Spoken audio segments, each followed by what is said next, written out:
والعاقبة للمتقين والصلاة والسلام على سيد الأنبياء والمرسلين وعلى آله وأصحابه أجمعين ومن تبعهم بإحسان إلى يوم الدين أما بعد فأعوذ بالله من الشيطان الرجيم بسم الله الرحمن الرحيم وعد الله الذين آمنوا منكم وعملوا الصالحات لنستخلفنهم في الأرض كما استخلف الذين من قبلهم صدق الله العظيم۔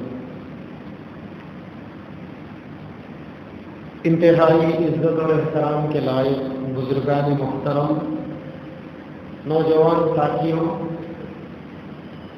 اور پیارے بچوں، 2019 میں بھی 21ویں تاخیرات کے موقع سے آپ حضرات کے سامنے آنا ہوا تھا۔ اس موقع پر بھی میں نے یہی آیت شریفہ کو اپنی بات کا موضوع بنایا تھا۔ اس سے قبل 2-3 دفعہ آپ کے درمیان میں حاضری کا موقع ملا ہے، اور آپ حضرات سے ایک قسم کی جذباتی محبت کا تعلق قائم ہو چکا ہے۔ خاص طور پر اس مسجد کے سابق صدر، اللہ تعالیٰ ان کو غریق رحمت فرمائے، پہلی ہی دفعہ ہم آ کر گئے تھے اور ان سے وہ ملاقات پہلی اور آخری ملاقات تھی، لیکن ان کا محبتوں والا جو برتاؤ تھا اور ان کی جو شفقتیں تھیں وہ آج بھی یاد آتی ہے، بلکہ مسجد عرفات کو آ کر نہیں بلکہ مٹلی میں رہ کر بھی وہ چیزیں یاد آتی ہیں۔ موجودہ بھی جو صدر صاحب ہیں ماشاءاللہ وہ بھی کافی ملنسار، محبت والے، ہنستے چہرے والے، اللہ ہمیشہ خوش رکھے۔ اب میں یہ سمجھنے سے قاصر ہوں کہ یہاں ہر صدر ایسے ہی بنتے ہیں یا ہمارے امام صاحب کا کمال ہے جو صدر کی خوبی کو اتنا بنا کر پیش کرتے ہیں۔ سمجھتا ہوں کہ شاید 2 چیزیں بھی ہیں، 50 ادھر سے ہے 50 ادھر سے ہے، ٹوٹل ملا کر 100 ہے۔ ہمارے نوجوان ساتھیوں سے کچھ باتیں، بلکہ دل کا درد آپ حضرات کے سامنے رکھنا ہے۔ ملک کے جو موجودہ حالات چل رہے ہیں، گزشتہ 10-12 دنوں میں جس تیزی کے ساتھ ملک کی 5-6 ریاستوں میں ایک ہی قسم کے، ایک ہی جیسے، ایک ہی اسٹائل کے جو حالات دیکھنے میں نظر آئے ہیں، سمجھدار انسان کے لیے اتنا کافی ہے کہ وہ ملک میں آئندہ برپا کیے جانے والے حالات کا ایک ٹرال ہے، اور اس قسم کے حالات کا تسلسل آئندہ دنوں میں بھی چلے گا۔ ہر انسان کا اپنا اپنا ذوق ہوتا ہے۔ چونکہ میرا زیادہ تر مطالعہ تاریخ کا ہے اور اسلام کی انقلابی تعلیمات کا مطالعہ زیادہ ہے، تو اسی لیے میں اس قسم کی باتیں کرنے کا عادی ہوں، اور میرا ذہن سیاسی اعتبار سے زیادہ چلتا ہے۔ ہر ایک کا اپنا اپنا ذوق ہے۔ میرے جو پیر و مرشد تھے حضرت مولانا حمید الدین حقانی عاقل صاحب رحمۃ اللہ علیہ، وہ بھی جہاں مذہبی آدمی تھے وہیں ایک بہت بڑے سیاسی آدمی بھی تھے، تو ان کے جوتیوں کے سفید میں جو چیز مل گئی اس کو تو دور نہیں کیا جا سکتا۔ تو موقع چاہے شب قدر کی تلاش کا ہو، یا موقع عیدگاہ کے خطبے کا ہو، یا موقع بقرہ عید کے مناسبت سے قربانیوں کا ہو، موقع چاہے کیسا بھی ہو، باتیں تقریباً ایک ہی قسم کی انداز بدل بدل کر زبان پر جاری ہو جاتی ہیں۔ انشاءاللہ ہم لوگ شب قدر کے عنوان پر بھی آئیں گے۔ اس سے قبل ایک مسلمان ہونے کے ناطے ہماری کیا رسپانسبلٹی ہے، ہماری کیا ذمہ داری ہے، اس پر ہم تھوڑی دیر مذاکرہ کریں گے، اور یہ ہمارے لیے ضروری ہے۔ ہم جس معاشرے کے اندر جیتے ہیں، جس سوسائٹی میں ہم رات اور دن گزارتے ہیں، جب تک ہم اس سوسائٹی کے بدلنے والے حالات کا باریکی سے جائزہ نہیں لیں گے اور اس کو قرآنی تعلیمات اور سرکار دو عالم صلی اللہ علیہ وسلم کی سیرت کی روشنی میں حل نہیں کریں گے، اس وقت تک نہ خود کی زندگی میں اجالا آ سکتا ہے اور نہ ہی دنیا میں کسی قسم کا کوئی اجالا آ سکتا ہے۔ زمانہ مسلسل تاریخ سے تاریخ تر ہوتا جائے گا، لوگ آئے دن دشمنوں کے ظلم اور بربریت کا شکار ہوتے جائیں گے۔ مصیبت ہم لوگوں کی یہ ہے کہ ہمارا اپنے تاریخ سے رشتہ کٹ چکا ہے اور ہم اپنے اسلاف کے کارناموں کو بھلا چکے ہیں۔ اسی لیے اس قسم کی باتیں ہمیں اچنبھی سی لگتی ہے، نئی نئی معلوم ہوتی ہے، ورنہ یہ باتیں بالکل بھی نئی نہیں ہیں، بلکہ یہ باتیں بالکل پرانی ہیں۔ اس وقت جو حالات چل رہے ہیں، ہو بہو ایسے ہی حالات اللہ کے نبی صلی اللہ علیہ وسلم پر مکہ مکرمہ میں بھی آئے تھے، اور مکہ مکرمہ کے اندر اللہ کے نبی صلی اللہ علیہ وسلم نے خدائی تعلیمات کی روشنی میں اپنے صحابہ کرام کو صبر کی تلقین کرتے ہوئے اور اپنے صحابہ کرام کے ایمان، عقائد، اخلاق اور ان کے کردار کو بلندی کی مہمیز پر پہنچاتے ہوئے آنے والے وقتوں کے لیے اللہ کے نبی نے جس انداز میں تیار کیا، آج کے اس دور کے اندر بھی ہم ہندوستانی مسلمانوں کے لیے اسی قسم کے حالات آئے دن ہمارے دماغوں کو دستک دے رہے ہیں۔ قرآن مجید میں سورہ بنی اسرائیل کے 8ویں رکوع میں اللہ تبارک و تعالیٰ نے مکہ مکرمہ کے ان سنگین حالات میں پیارے نبی صلی اللہ علیہ وسلم کو کرنے کے لیے 5 چیزوں کا فارمولہ دیا تھا۔ اگر ان 5 چیزوں کا فارمولہ ہندوستانی مسلمان عمل کر لیں تو یہ جو حالات آپ دیکھ رہے ہیں، حالات کی سنگینی آپ دیکھ رہے ہیں، انشاءاللہ یہ بہت جلد ختم ہو جائیں گے۔ لیکن اس سے پہلے ہم لوگوں کو سمجھنا چاہیے کہ آج اس ملک کے حالات اور ملک میں پیش آنے والے مسائل کا حل مسلمانوں کی جانب سے سیاسی بالادستی نے کبھی بھی نہیں تھا۔ جو لوگ یہاں پڑھے لکھے لوگ ہوں گے وہ میری باتوں کو اچھی طریقے سے سمجھ سکتے ہیں کہ آزادی سے پہلے یہاں ایک جماعت تھی، مسلم پولیٹیکل جماعت، مسلم پولیٹیکل پارٹی، جس کا نام مسلم لیگ تھا۔ نام سنا ہوگا آپ نے مسلم لیگ کا۔ آج بھی پاکستان میں وہ جماعت ہے مسلم لیگ نواز شریف کی۔ ابھی چند دن پہلے 4-5 روز پہلے اس جماعت کی حکومت بنی، ناجائز حکومت، امریکہ بہادر کے آشیرواد کے ساتھ۔ تو مسلم لیگ آزادی سے پہلے کی ہندوستان میں قائد کی جانے والی چند پیسے والوں کی وہ مٹھی بھر لوگوں کی جماعت تھی جو دیش کے اندر مسلم پالیٹکس میں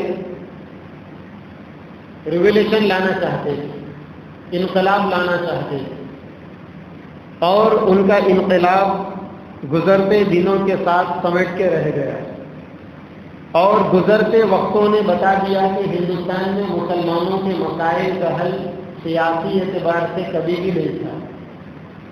چنانچہ اس جماعت سے مسلمانوں کا نقصان ہوا، دیش کا بٹوارا ہوا، مسلمانوں کی جمعیت اور مسلمانوں کا اتحاد، مسلمانوں کی یونٹی بکھر گئی، مسلمان 3 ٹکڑوں میں بٹ گئے۔ پہلے تو دیش کے پارٹیشن کے موقع پر 2 ٹکڑوں میں، پھر 1971 1972 میں ایسٹ پاکستان کی شکل میں بنگلہ دیش کو الگ ٹکڑے کر دیا گیا۔ تو اس طریقے سے مسلمان انڈیا، پاکستان، بنگلہ دیش میں بڑھ گئے۔ یہ اس سیاسی جماعت کی کارستانی کا اور ان کی ناکام پالیٹکس کا اثر تھا جو مسلمانوں کو سیاسی اعتبار سے بلندی پر لے کر جانے کا جھوٹا خواب لے کر اٹھے تھے۔ آج آزادی کے 70-75 سال ہو چکے ہیں، آج بھی مسلمانوں کے مسائل کا حل سیاست میں نہیں ہے، اور نہ ہی سیاسی پارٹیاں قائم کرنے میں ہیں، اور نہ ہی کسی قسم کے سیاسی نعرے لگانے میں۔ ہمارے مسائل کا حل صرف مذہبی تبدیلی میں، صرف مذہبی تبدیلی میں۔ مسلمان جب تک پوائس نہیں بنیں گے، مسلمان جب تک نیک نہیں بنیں گے، مسلمان جب تک کٹر مذہبی نہیں بنیں گے، اس وقت تک حالات تبدیل ہونے والے نہیں ہیں۔ کٹر مذہبی بننے کا وہ مطلب نہیں ہے جو آج کل میڈیا کے اوپر بتایا جا رہا ہے۔ آج کل میڈیا کے اوپر کیا بتایا جا رہا ہے؟ کٹر مذہبی پن میڈیا پر کسی کے گلے کاٹنے والا، عورتوں کی عزت لوٹنے والا، چھوٹے بچوں کا مرڈر کرنے والا، ایسے لوگوں کو بتایا جا رہا ہے۔ اسلام میں کٹر مذہبی ہونے کا وہ مطلب نہیں ہے۔ کٹر مذہبی ہونے کا مطلب ایمان والا، یقین والا، تقوی والا، اعمال والا، اخلاق والا، کردار والا۔ صحابہ کرام رضوان اللہ تعالی علیہم اجمعین کی جیسی زندگی تھی ویسا اپنے آپ کو بنا لینا میری بات میں کٹر مذہبی ہونا ہے۔ جب تک ہم ویسے نہیں بنیں گے اس وقت تک حالات ہمارے تبدیل نہیں ہو سکتے۔ تب تک آپ چھوٹی موٹی کوشش کر لیتے رہیے۔ اللہ تبارک و تعالیٰ نے مکہ مکرمہ کے حالات میں پیارے نبی صلی اللہ علیہ وسلم سے فرمایا، اقیم الصلاۃ لدلوک الشمس الی غسق اللیل وقرآن الفجر۔ اے نبی صلی اللہ علیہ وسلم، سورج کے چڑھنے سے لے کر رات کے آنے تک کی پوری نمازیں پڑھو، وقرآن الفجر، خاص طور پر فجر کی نماز۔ اب مسلمان یہاں اپنی زندگی کو تھوڑا سا ماضی کے آئینے میں دیکھتے جائیں۔ مکہ مکرمہ میں حالات کتنے سنگین ہیں۔ نبی کو اور ان کے ماننے والوں کو سوشل بائیکاٹ کا سامنا کرنا پڑ رہا ہے۔ سوشل بائیکاٹ کا مطلب، آپ لوگ تھوڑا ایسا آ جائیں گے نا۔ سوشل بائیکاٹ کا مطلب ابھی کرناٹک میں جو حالات آپ نے دیکھے میڈیا کے ذریعے، مسلمانوں کی تجارت کا بائیکاٹ، مسلمانوں کی دکانوں کا بائیکاٹ، اس سے بھی زیادہ سنگین حالات مکہ میں آئے تھے۔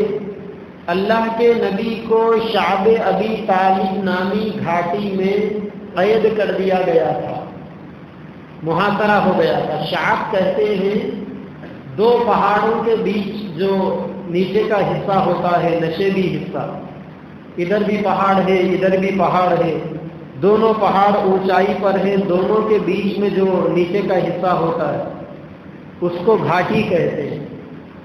تو مکہ مکرمہ کے اندر ایک گھاٹی تھی جس کا نام تھا شعب ابی طالب۔ اللہ کے نبی صلی اللہ علیہ وسلم کے چچا ابو طالب کے نام سے وہ گھاٹی تھی۔ اس میں اللہ کے نبی کو اور آپ کے خاندان کے لوگوں کو، آپ کے چچا ابو طالب کو اور آپ کے شہید صحابہ کرام کو قید کر دیا گیا۔ سنا آپ نے کبھی؟ 3 سال تک ہمارے نبی اس میں قید میں رہے، 3 سال تک۔ اور ان 3 سالوں کے اندر وہاں اس گھاٹی میں صحابہ کرام کو بڑے نازک دور سے گزرنا پڑا۔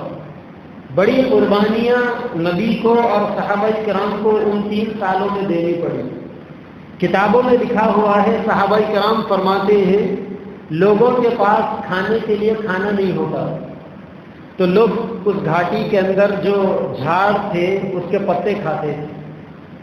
1-2 دن نہیں، 3 سال اس طریقے سے انہوں نے گزارے۔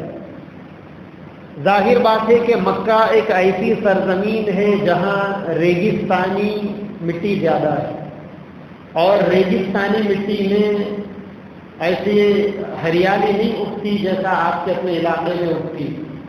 یہاں کسی بھی جگہ آپ 2 گلاس پانی ڈال دو، 4 دن کے بعد آپ کو ہریالی نظر آئے گی۔ وہاں اگر آپ ڈرموں کے ڈرم بھی ڈالیں گے تو کچھ بھی نظر نہیں آئے گا۔ وہاں کہیں کہیں دور دور شوک، عربی زبان میں شوکا کہتے ہیں جھاڑ کو، کانٹیوں کا جھاڑ ہوتا ہے ایک مخصوص قسم کا، اس قسم کے جھاڑ جگہ جگہ پر تھوڑی تھوڑی دور پر وہاں نظر آتے ہیں۔ تو شعب ابی طالب کے اندر ایسے درخت تھے، ان درختوں کے پتے کھا کھا کر صحابہ کرام اپنے دن اور رات نکالتے تھے۔ ایک دن ایسا بھی آیا کہ وہ پتے ختم ہو گئے، اب کھانے کے لیے کچھ نہیں تھا۔ تو صحابہ فرماتے ہیں کہ اس زمانے میں پہننے کے لیے ہم لوگوں کے جیسے 8-10 جوڑے کپڑے تو نہیں ہوتے تھے، تو اس زمانے کے اندر لوگ ایک ہی چادر ہوتی تھی، ان کا لباس جو کئی کئی سال تک چلتا تھا، وہی چادر اوپر سے اوڑھ لیتے تھے اور ایک چادر نیچے سے لنگی کے جیسا باندھ لیتے، جیسا حاجی صاحب احرام کا کپڑا باندھ لیتے، اور وہی ان کا لباس ہوتا۔ اب کئی کئی سال گزرنے کی وجہ سے اس چادر میں پھٹن آ جاتی تھی، تو اس میں چمڑے کا پیون لگا دیتے۔ کوئی جانور ذبح کر دیے، اس کا چمڑا نکالے، جتنی جگہ پر کپڑا پھٹ گیا اتنا لیول کا چمڑا کاٹ کے اس کو لگا کے کانٹے لگا دیتے تھے۔ اس زمانے میں سوئی دھاگا تو تھا نہیں، اتنی سہولتیں تو تھی نہیں، تو اس چمڑے کو لگا کر کانٹا لگا دیتے تھے، گویا وہی پیون ہو جاتا۔ تو صحابہ فرماتے ہیں کہ شعب ابی طالب میں جب کھانے کے لیے کھانا ختم ہو گیا اور اس علاقے کے درخت کے پتے بھی ختم ہو گئے، اب زندہ رہنے کے لیے کھانا ضروری ہے، بھوک مٹانے کے لیے کچھ نہ کچھ چاہیے۔ اب کھانے کے لیے کچھ نہیں تھا تو اپنے کپڑوں کے اوپر وہ جو چمڑے کے پیون لگے ہوئے تھے، وہ چمڑے کے پیون کو نکال کے چبا کے کھاتے۔ ایسا سنگین دور ہے نبی کی موجودگی میں، نبی موجود ہے، نبی کے جانشار صحابہ موجود ہیں، اور پھر ان دنوں میں اماں جان حضرت خدیجہ کے ایک بھتیجے تھے، وہ روزانہ رات میں شعب ابی طالب سے بہت دور ٹھہر کر آٹے کے پیڑے بنا کر لاتے تھے۔ دن میں آٹے کے پیڑے بنا کے سوکھنے ڈال دیتے تھے، رات تک سوکھ جاتے تھے، گرمی بہت زیادہ وہاں کا موسم۔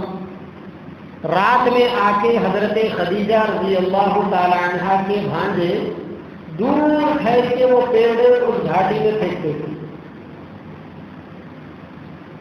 صبح میں صحابہ کرام اور اس گھاٹی کے لوگ اس آٹے کے پیڑوں کو چن چن کر آدھا آدھا پیڑا توڑ کے کھا لیتے، جیسا آپ کے سیریٹ ہاؤسوں میں دودھ کے پیڑے آتے دیکھیے چھوٹے، آج کل تو طرح طرح کی مٹھائیاں آ گئی، پہلے ایک ہی مٹھائی تھی، شادیوں میں ڈبل کا میٹھا، مٹھائی کی دکانوں میں یا تو جلیبی یا دودھ کے پیڑے.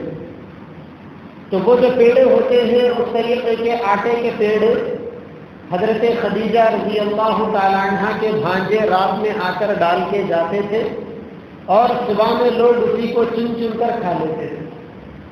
اس طریقے سے نبی نے اور صحابہ نے مکمل 3 سال گزارے. اللہ کے نبی کے مکی دور کے 13 سالوں میں 3 سال ایسے بھی گزرے، بڑا نازک دور. پھر انہی دنوں میں اللہ کے نبی کے جو 2 سب سے بڑے سپورٹر تھے، جو آپ کے لیے سب سے زیادہ ہمت تھے، 2، ایک تو آپ کے چچا خواجہ ابو طالب اور دوسرے آپ کی غم گسار بیوی جو ہماری اور قیامت تک آنے والے مسلمانوں کی ایمانی اور روحانی ماں ہے، ہماری کروڑوں جانیں حضرت خدیجہ رضی اللہ تعالی عنہ کے قدموں میں قربان. اما جان حضرت خدیجہ رضی اللہ تعالی عنہ اور خواجہ ابو طالب کا انہی دنوں میں انتقال ہو گیا. پھر اللہ تعالیٰ کو اپنے نبی کی دل کی تسلی کے لیے 7 آسمانوں پر بلانا پڑا. پھر وہ معراج کا واقعہ پیش آیا. صدمہ اتنا شدید تھا نبی کے اوپر، تکلیف اتنی زیادہ تھی کہ اس تکلیف کے اوپر مرہم لگانے کے لیے اللہ تعالیٰ نے نبی کو 7 آسمانوں پر بلایا، جنت اور جہنم کی سیر کروائے. لیکن ایسے سنگین حالات میں نبی کے لیے تو تسلی ہو گئی، 7 آسمانوں پر چلے گئے، اللہ سے ملاقات ہو گئی، جنت اور جہنم کی سیر ہو گئی. لیکن یہاں زمین پر نبی کے جو صحابہ تھے اور قیامت تک آنے والے جو نبی کے ماننے والے تھے، ان لوگوں کو ایک آئیڈیا دینا تھا، ایک نمونہ دینا تھا، ایک سبق دینا تھا کہ ایسے حالات میں کیا کرنا چاہیے. ایسا تو نہیں تھا کہ وہ حالات نبی پر آئے، صحابہ پر آئے اور اب وہ حالات ختم ہو گئے اور یہ اعلان ہو گیا کہ قیامت تک پھر کسی مسلمان پر ایسے حالات نہیں آئیں گے. ایسا تو نہیں تھا، بلکہ اس میں یہ پیغام پوشیدہ تھا کہ اب ایسے حالات قیامت تک ہر زمانے میں مسلمانوں پر آ سکتے ہیں. اور نبی نے قیامت کے قریب کی جو پیشن گوئیاں فرمائی ہے، جو حالات بتائے ہیں، قیامت کے قریب دنیا میں جو تبدیلیاں آئیں گی، تو ان میں تو اس قسم کے سنگین حالات کا تذکرہ ہے. تو اب نبی کے واسطے سے، نبی کی سیرت کی روشنی میں قیامت تک آنے والے انسانوں کو ایک نمونہ دینے کا، عمل کرنے کا نمونہ. تو اللہ تبارک و تعالیٰ نے نمونہ دیا. اللہ نے فرمایا حالات ایسے سنگین ہو جائیں تو آپ کو کرنا کیا ہے؟ اقیم الصلاۃ لدلوک الشمس الی غسق اللیل وقرآن الفجر ان قرآن الفجر کان مشہودا. کہ ایسے حالات میں اے مسلمانوں آپ کو 5 نمازیں پابندی سے پڑھنی ہیں، خاص طور پر فجر کی نماز. ان قرآن الفجر کان مشہودا، فجر کی نماز کا خاص طور پر یہاں پر تذکرہ کیا جا رہا ہے، کیونکہ دنیا کے اندر جو قومیں ترقی کرتی ہے وہ قومیں فجر نہیں چھوڑتی، اور دنیا میں جو قومیں فجر چھوڑتی ہے ترقی کبھی ان کی طرف پلٹ کر بھی نہیں دیکھتی. کہتے ہیں نا کہ صبح کی نیند انسان کے ارادوں کو کمزور کرتی ہے. جو لوگ دنیا کو جگاتے ہیں وہ سورج کے نکلنے سے پہلے جاگ جاتے ہیں. اور اللہ تبارک و تعالیٰ کا ایک عجیب نظام ہے کہ اللہ تبارک و تعالیٰ نے قوموں کی تقدیر کا چمکتا ستارہ سورج کے نکلنے سے پہلے پہلے بستر چھوڑنے میں رکھا ہے. اگر آپ سورج نکلنے کے بعد تک بستر پکڑ کر رہو گے تو آپ ہر اعتبار سے پیدل ہو جاؤ گے. قرآن مجید میں اللہ تبارک و تعالیٰ نے اس صبح کے وقت کے بارے میں فرمایا وَالصُّبْحِ إِذَا تَنَفَّسَ. سانس صرف انسان نہیں لیتا، جاندار نہیں لیتے، سانس صبح بھی لیتی ہے. میڈیکل سائنس یہ کہتی ہے کہ صبح کے وقت کی جو ہوائیں چلتی ہیں ان ہواؤں کے اندر انسانوں کے لیے بڑی سے بڑی مہلک بیماریوں کا علاج ہے، اور جو لوگ صبح کے وقت میں واک کرتے ہیں، سائیکلنگ کرتے ہیں، جاگنگ کرتے ہیں، ان کو آخرت کے ساتھ ساتھ دنیا کے بھی بہت سے خزانے دے دیے جاتے ہیں۔ آپ دیکھیں جو لوگ صبح کے وقت سونے کے عادی ہیں، اللہ کے نبی نے فرمایا نوم الصبح یمنع الرزق، صبح کے وقت سونا آدمی کے رزق کو روک دیتا ہے۔ جن جن لوگوں کے گھروں میں معاشی تنگدستی ہے، جن جن گھروں کے اندر فائنانشیلی پرابلمز کریٹ ہو رہے ہیں، آپ ان گھروں کا جائزہ لے لیں، ضرور وہ گھر کے لوگ فجر کی نماز چھوڑ رہے ہوں گے۔ اسی لیے ہمیں اپنا جائزہ لینے کی ضرورت ہے۔ فجر میں ہمیں اس لیے نہیں اٹھنا ہے کہ ہمارا معاشی سسٹم صحیح ہو جائے، ہمارا فائنینشیلی نظام صحیح ہو جائے۔ فجر میں اس وجہ سے اٹھنا ہے کہ اللہ تبارک و تعالیٰ نے فجر کو فرض کیا، اور جو لوگ فجر میں سوتے ہیں، آپ نے وہ حدیث سنی، اللہ کے نبی نے ایک مرتبہ فرمایا میرا جی چاہتا ہے کہ میں کچھ نوجوانوں کو لے لوں اور ان لوگوں کے گھروں پر چلا جاؤں جو فجر کی نماز چھوڑ کر سو رہے ہیں، اور کچھ لکڑیوں کو اکٹھا کروں اور ان کے گھروں کو آگ لگا دوں۔ یعنی نبی فجر کی نماز چھوڑ کر سونے والوں کو دل سے نفرت کر رہے ہیں۔ جس نبی نے اپنی زبان سے طائف میں پتھر کھا کر بھی ظالموں کے لیے بد دعا کے کلمے نہیں کہے، جس نبی نے جنگ بدر میں اپنے صحابہ کرام کو شہید ہوتا دیکھ کر، غزوہ احد کے اندر 70 صحابہ کرام کو شہید ہوتا دیکھ کر، خندق کے موقع پر، تبوک کے موقع پر، خیبر کے موقع پر، صلح حدیبیہ کے موقع پر ظالموں کی جانب سے، کفار کی جانب سے سنگین حالات کا سامنا ہونے کے باوجود نبی نے ان کے لیے بد دعا نہیں دی، کافروں کے لیے آپ نے بد دعا نہیں دی، ان کے حق میں رحمت کی دعائیں کرتے رہے، ہدایت کی دعائیں کرتے رہے۔ وہ نبی ان مسلمانوں کے بارے میں جو مسلمان فجر کی نماز چھوڑ کر سو گئے، یہ کہہ رہے ہیں کہ میرا جی چاہتا ہے کہ لکڑیاں جمع کروں اور ان کے گھروں کو آگ لگا دوں۔ آپ ذرا سنگین مسئلے کی سنگینی کو محسوس کریں کہ فجر کی نماز چھوڑ کر سونا کتنا بڑا جرم ہے۔ اگر نبی ہوتے تو وہ گھروں کو آگ لگانے کا کام کرتے، باضابطہ کہہ رہی نبی، تو نبی کی نظروں میں فجر کی نماز چھوڑ کر سونا اتنا بڑا جرم ہے۔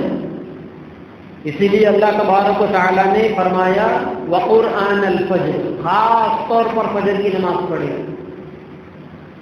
فجر کی نماز میں انسانوں کے لیے کامیابیوں کی بولی لگتی ہے۔ جو قومیں فجر چھوڑ کر سوتی ہے وہ قومیں کبھی ترقی نہیں کر سکتی۔ آپ دیکھیں مارکیٹ میں چلے جائیں، ترکاری والوں کو دیکھیں، فجر سے ہی ہلچل شروع۔ آپ حیدرآباد چلے جائیں، گچی بولی کے ایریے کے اندر، آپ 3 بجے 4 بجے سے دیکھیں، اتنی گاڑیاں چلتی ہے، اتنی ٹیکسیاں دوڑتی ہے، لوگ اپنے اپنے آفسوں کو دوڑے جا رہے ہیں۔ دنیا کمانے کے لیے لوگوں نے راحتوں والی نیند کو قربان کر دیا، ان کے لیے اٹھنا آسان ہے۔ تو ایک مسلمان کے لیے اللہ تبارک و تعالیٰ کے بلاوے کے اوپر لبیک رہنا کیوں آسان نہیں ہو سکتا؟ اور جو لوگ فجر چھوڑ کر سوتے ہیں بیماریاں انہیں گھیر لیتی ہیں۔ آج کل ڈاکٹر لوگ کہہ رہے ہیں بیماروں سے کہ بھائی دواؤں کے اندر تو 10% علاج ہے، باقیہ 90% علاج مارننگ واک کے اندر ہے۔ صبح میں آپ واک کرو، 90% آپ کو علاج ملے گا۔ یہ ٹیبلٹس ہے، یہ دوائیں ہیں، یہ گولیاں ہیں، یہ تو 10% آپ کے باڈی کو سپورٹ کریں گے۔ آپ دیکھیں برادران وطن کو جو ترقیاں مل رہی ہے، آپ اسٹیڈیم میں چلے جائیں، میدانوں میں چلے جائیں، وہاں آپ جا کر دیکھیں گے 5 بجے سے آپ کے مسجدوں میں مؤذن نے ابھی فجر کی اذانیں نہیں دی، وہاں اسٹیڈیم بھرے ہوئے ہیں، وہاں میدان بھرے ہوئے ہیں واک کرنے والوں سے، یوگا کرنے والوں سے، ورزش کرنے والوں سے، ورک آؤٹ کرنے والوں سے۔ تو ہم نے فجر کی نماز کو چھوڑ دیا، 5 نمازوں کو ہم نے چھوڑ دیا، اور آج ہم حالات کا رونا رو رہے ہیں کہ حالات بگڑ گئے، حالات بگڑ گئے، حالات بگڑ گئے۔ حالات کب بدلیں گے؟ اللہ نے فرمایا حالات بدلنے کا پہلا فارمولہ 5 نمازوں کی پابندی، خاص طور پر فجر کی پابندی، اور دوسرا فارمولہ اللہ نے فرمایا وَمِنَ اللَّيْلِ فَتَهَجَّدْ بِهِ نَافِلَةً لَكَ۔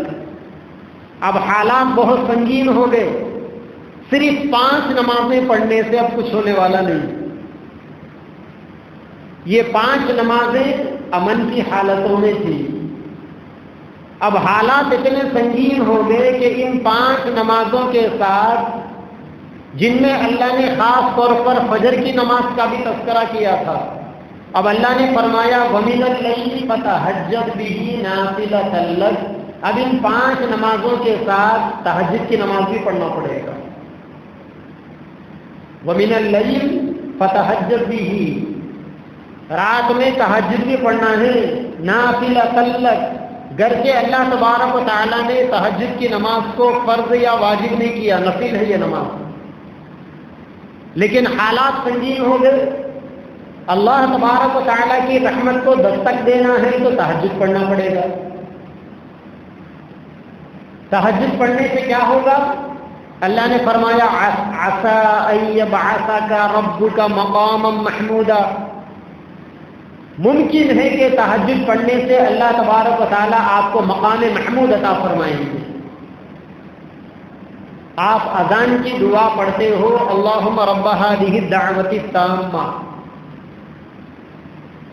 والصلاة القائمہ آت محمدا الوسیلۃ والفضیلہ، آگے ہے وبعثہ مقاما محمودا الذی وعدتہ، اے اللہ آپ محمد صلی اللہ علیہ وسلم کو اس مقام تک پہنچا دیجئے جس کا آپ نے ان سے وعدہ کیا۔ اللہ نے اپنے نبی سے وعدہ کیا مقام محمود کا، آتی محمد الوسیلۃ والفضیلہ وبعثہ مقاما محمودا الذی وعدتہ، اے اللہ آپ محمد صلی اللہ علیہ وسلم کو وہ مقام دے دیجئے جس کا آپ نے ان سے وعدہ کیا۔ تو اللہ تعالیٰ نے پیارے نبی کے لیے مقام محمود کا وعدہ کیا۔ مقام محمود کیا ہے؟ میدان محشر میں اللہ تبارک و تعالیٰ پیارے نبی کو وہ مقام عطا فرمائیں گے، مقام محمود، اور وہ اتنا بلندی والا مرتبہ ہوگا، اتنا اعزاز، اتنا عظمتوں اور اتنی عزتوں رفعتوں والا، بلندی و شان والا درجہ ہوگا، ایسا آنر ہوگا وہ کہ جیسا آنر کسی پیغمبر کو یا کسی ولی کو، کسی صحابی کو نہیں کیا جائے گا۔ اللہ کے نبی کو اللہ کے دربار میں جو اسپیشل آنر کیا جائے گا اس کا نام ہے مقام محمود، اور اس مقام محمود کا وعدہ اللہ نے یہاں کیا، عسیٰ ان یبعثک ربک مقاما محمودا، کہ آپ تہجد پڑھیں گے تو اللہ تبارک و تعالیٰ آپ کو مقام محمود عطا فرمائیں گے۔ نبی کو تہجد کے بدلے میں مقام محمود کا وعدہ ہے۔ اگر نبی کی امت تہجد کا اہتمام کرے گی تو سارے انبیاء کرام کی امتوں میں اس نبی کی امت کو اللہ تعالیٰ سارے انبیاء کرام کے مقابلے میں جیسا نبی کو مقام محمود کا درجہ دیا، ان کی امتوں کے مقابلے میں اللہ تعالیٰ اس نبی کی امت کو وہ درجہ عطا فرمائیں گے۔ کہتے ہیں کہ ساری نمازیں مؤذن کی اذان پر اور تہجد کی نماز اللہ کی پکار پر، اللہ کی ندا پر۔ آج کل کیا ہے معاشرے کا حال؟ 2-2, 3-3, 4-4 بجے تک نوجوان موبائلوں میں اپنی جوانیوں کو کھپا رہے ہیں۔ جب عین فجر کا وقت ہوتا ہے تو ہم موبائل بازو میں رکھ کر چارجنگ میں لگا کر سو جاتے ہیں۔ جو عین وقت جاگنے کا تھا، عین جاگنے کے موقع پر سو گئے۔ یہ موقع وہ موقع ہوتا ہے جب دنیا کے سارے لوگ نیند سے بیدار ہو جاتے ہیں، بستروں کو چھوڑ دیتے ہیں۔ شاعر نے کہا نا، سوئی دنیا جاگ اٹھی، یہ جاگا مسلمان اب سوتا ہے۔ 4 بجے تک جاگے ہوئے ہیں، 4 بجے جو تہجد کے لیے اٹھنے کا موقع تھا، 5 بجے جو فجر کے لیے اٹھنے کا موقع تھا، ہم ایسے موقع پر سو جاتے ہیں جبکہ رات بھر سوئی ہوئی قومیں اس موقع پر جاگ جاتی۔ ایک شاعر کہتے ہیں، کسی نے ان کی تعریف کی تھی، ارے آپ تو بڑے نیک انسان ہیں، آپ تو بڑے اللہ والے ہیں۔ تو شاعر نے کہا تھا، میں کہاں کا اللہ والا، میں کہاں کا نیک۔ پھر انہوں نے عربی میں ایک شعر کہا، علامت تربی طول لیلی نائم، میرے اللہ کا نافرمان ہونے کی یہی علامت کافی ہے کہ میں پوری رات بھر سویا ہوا رہتا ہوں۔ یعنی شاعر بھی یہ کہنا چاہتے ہیں کہ جو اللہ کے لال ہوتے ہیں وہ رات بستروں پر نہیں بلکہ مصلوں پر گزارتے ہیں، وہ رات تکیوں کے اوپر نہیں بلکہ مصلوں پر سجدے کی حالت میں گزارتے ہیں، وہ رات نرم گرم بستروں پر نہیں بلکہ وہ رات مصلوں پر اللہ کے سامنے روتے ہوئے گزارتے ہیں۔ تو انسان کے اللہ کا نافرمان ہونے کی علامت یہ ہے کہ آدمی کی رات اللہ کی نافرمانی میں یا غفلت کی نیند میں گزر جائے، سوتے سوتے گزر جائے۔ نوجوانوں کو سبق لینے کی ضرورت ہے۔ دیکھو پیارے نوجوانوں، یہ موبائل یہ آپ کو تباہ تو کر سکتا ہے، آپ کو کبھی کامیابی نہیں دلا سکتا۔ یہ موبائل آپ کے اوقات کا قاتل ہے، قاتل کلر ہے، کلر۔ یہ آپ کے اوقات کا، آپ کی جوانی کا، آپ کے فیوچر کا مرڈر کرنے والا ہے، اور بالکل سائلنٹ کلر ہے یہ موبائل آپ کے۔ ایسا صفائی کے ساتھ یہ آپ کے فیوچر کو کاٹ کھا رہا ہے۔ آپ نے دیکھا ہوگا دیمک کیسا کاٹ کے کھاتی ہے، اوپر سے لکڑی بڑی اچھی نظر آتی ہے اور دیمک اندر سے کام بجاتی ہے۔ پھر ایک ایسا وقت آتا ہے کہ پوری لکڑی ٹوٹ کر گر جاتی ہے۔ سلیمان علیہ السلام کا واقعہ ہے نا کہ سلیمان علیہ السلام بیت المقدس کی تعمیر کروا رہے تھے، لکڑی ایسا لگا کے ٹیک لگا کے ٹھہرے ہوئے تھے، جنات سے کام لے رہے تھے۔ جنات سے حضرت سلیمان علیہ السلام کام لے رہے تھے، اور جنات سلیمان علیہ السلام سے ڈرتے ہوئے کام کر رہے تھے۔ اللہ تبارک و تعالیٰ نے حضرت سلیمان علیہ السلام کو اتنی مقبولیت اور اتنا رعب اور دبدبہ دیا تھا کہ جنات کے اوپر سلیمان علیہ السلام کی حکومت چلتی تھی۔ قرآن میں اللہ نے فرمایا وَمِنَ الْجِنِّ مَن يَعْمَلُ بَيْنَ يَدَيْهِ بِإِذْنِ رَبِّهِ، جنات سلیمان علیہ السلام کے سامنے اللہ کے حکم سے کام کرتے تھے۔ يَعْمَلُونَ لَهُ مَا يَشَاءُ مِن مَحَارِيبَ وَتَمَاثِيلَ وَجِفَانٍ كَالْجَوَابِ وَقُدُورِ الرَّاسِيَاتِ۔ اللہ تبارک و تعالیٰ نے جنات کے کام کرنے کے طریقے بتائے، کیسا کیسا کیا کیا میٹیریل ہوتا تھا، جنات کیسی کیسی طاقت کا استعمال کرتے تھے۔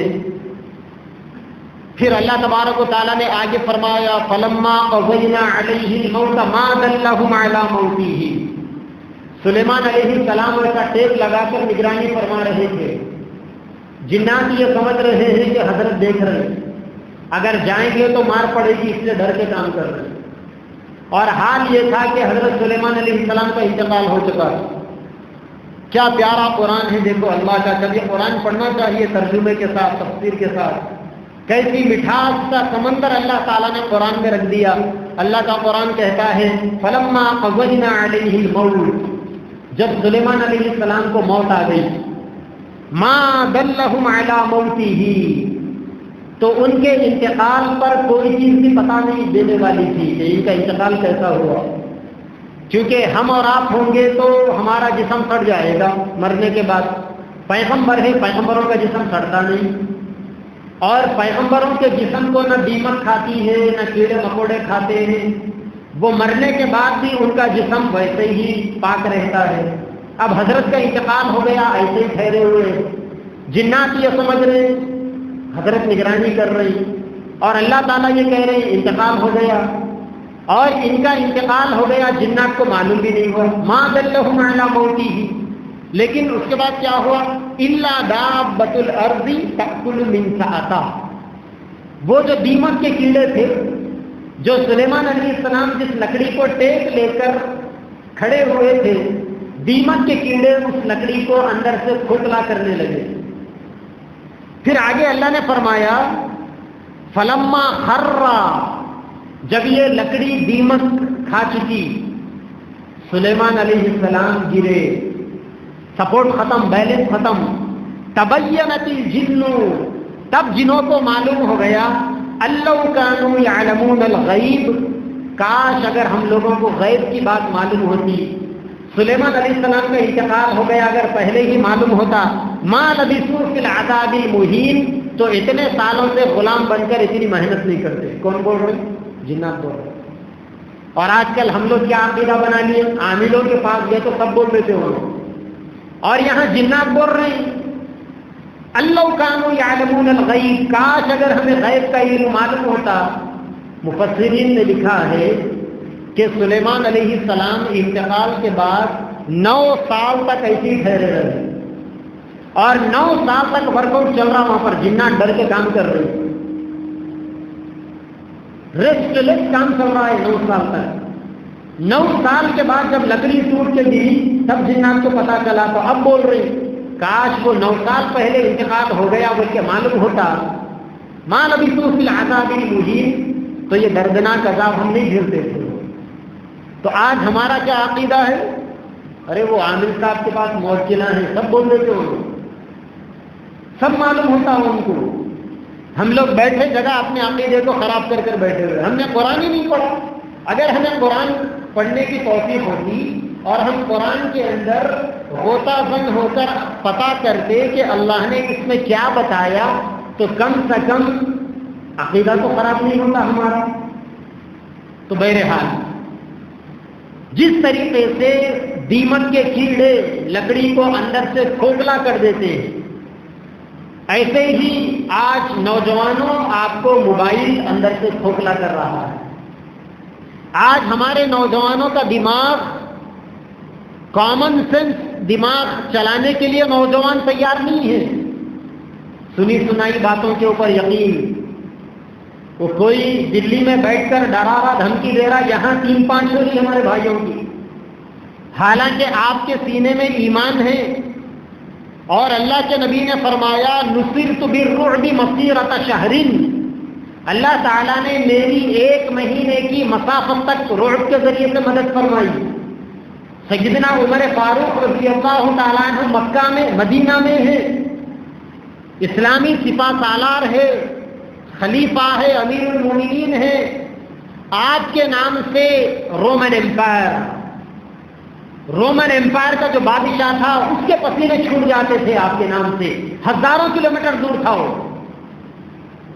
ہارون رشید ایک اسلامی بادشاہ تھے، ایک دفعہ روم کے بادشاہ نے ہارون رشید سے بغاوت کی اور ہارون رشید کو دھمکی کا لیٹر لکھا۔ ہارون رشید نے جواب دیا من ہارون رشید الی کلب الروم، ہارون رشید کی جانب سے روم کے کتے کے نام یہ پیغام۔ مولانا عاقل صاحب رحمۃ اللہ علیہ کے والد کا شعر ہے، تیز زن قلعہ شکن صاحب صد فہم و ذکا، کون تھا مسلمانوں کے سوا مشرق و مغرب، اب کہاں تیغ زنی تیغ بھی باقی نہ رہی، ملک تو کجا ملک نہیں ایک گھر بھی، خوف جو حق گیا تو شجاعت بھی گئی، دل مسلم میں ہے ہر ایک پہ ہیبت طاری۔ آج ہر مسلمان کے دل کے اوپر ہیبت طاری ہے دشمنوں کا۔ ایک زمانہ تھا مسلمان ملکوں کا بادشاہ ہوتا تھا، آج 150 200 60 گز 50 گز کا گھر بنا لیے، اپنے آپ کو جنتی سمجھ رہے دنیا میں۔ آپ کی قسمت صرف 150-200 گز کی ہے، ارے آپ تو پوری دنیا کے بادشاہ راجا بنا کر پیدا کیے گئے تھے آپ۔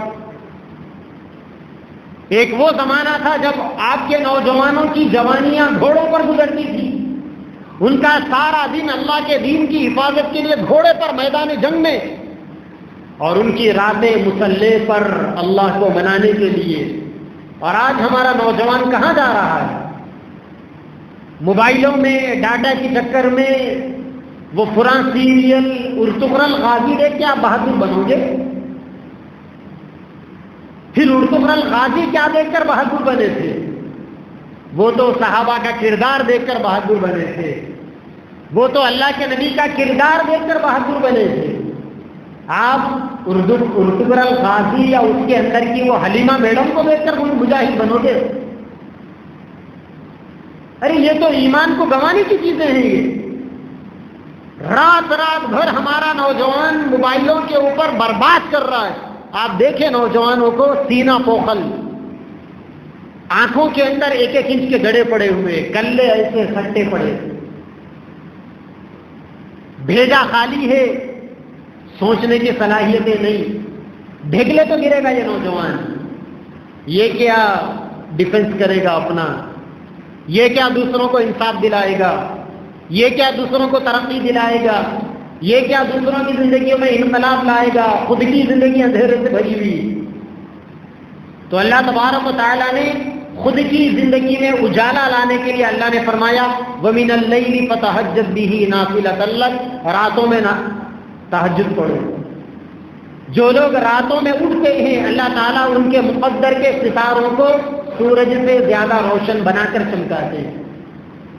نوجوانوں کے لیے یہی پیغام ہے پیاروں، کسی خاکی پہ مت کر خاک اپنی زندگانی کو، کسی خاکی پہ مت کر خاک اپنی زندگانی کو، جوانی کر فدا اس رب پر کہ جس نے دی جوانی کو۔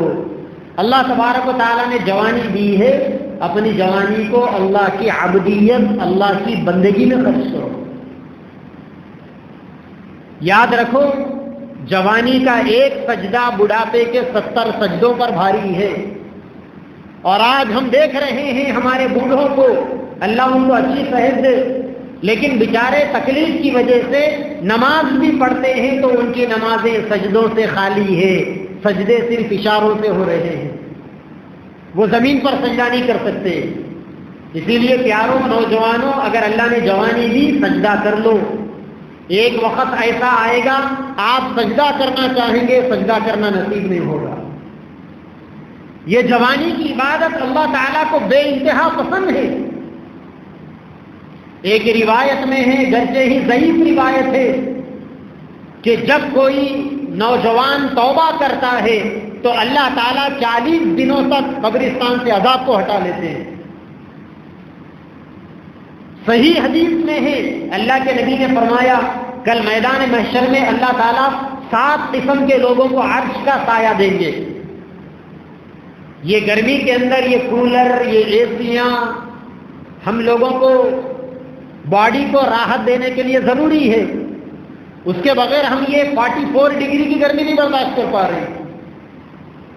میدان محشر کی گرمی 1000 ڈگری کی گرمی ہوگی، وہ آسمان بالکل قریب ہوگا، سورج سر پر ہوگا، اور زمین مٹی کی نہیں ہوگی، زمین تانبے کی ہوگی، نفسا نفسی کا عالم ہوگا، انسان پسینے میں ڈوبا ہوا ہوگا۔ ایسے میں اللہ تعالیٰ 7 قسم کے لوگوں کو حشر کا سایہ دیں گے، وہاں اللہ تعالیٰ حشر کا ایئر کنڈیشننگ روم دیں گے۔ وہ 7 قسم کے لوگوں میں میرے نبی نے فرمایا ایک قسم شاب نشأ فی عبادت اللہ، ان نوجوانوں کی وہ قسم ہوگی جو اللہ تبارک و تعالیٰ کی عبادت میں جوانی کٹائیں گے۔ نوجوانوں، جوانی میں عبادت کرنے کا یہ بدلہ ہے، یہ آخرت کا تحفہ ہے۔ بقیہ اللہ پاک دنیا میں کیا دیں گے؟ جنت کی حوریں آپ کے لیے روزانہ رات دن انتظار کر رہی ہوگی کہ تو میرا حقیقی معنی میں دولہا ہے، آجا میں تیرے انتظار میں بیٹھی ہوں۔ جوانیاں بلا رہی ہے آپ کو اللہ تبارک و تعالیٰ کی عبادت کے لیے، اللہ کی بندگی کے لیے، اللہ تبارک و تعالیٰ کی اطاعت اور فرما برداری کے لیے۔ کہاں جا رہی جوانیاں؟ کیا ہو گیا اس کو؟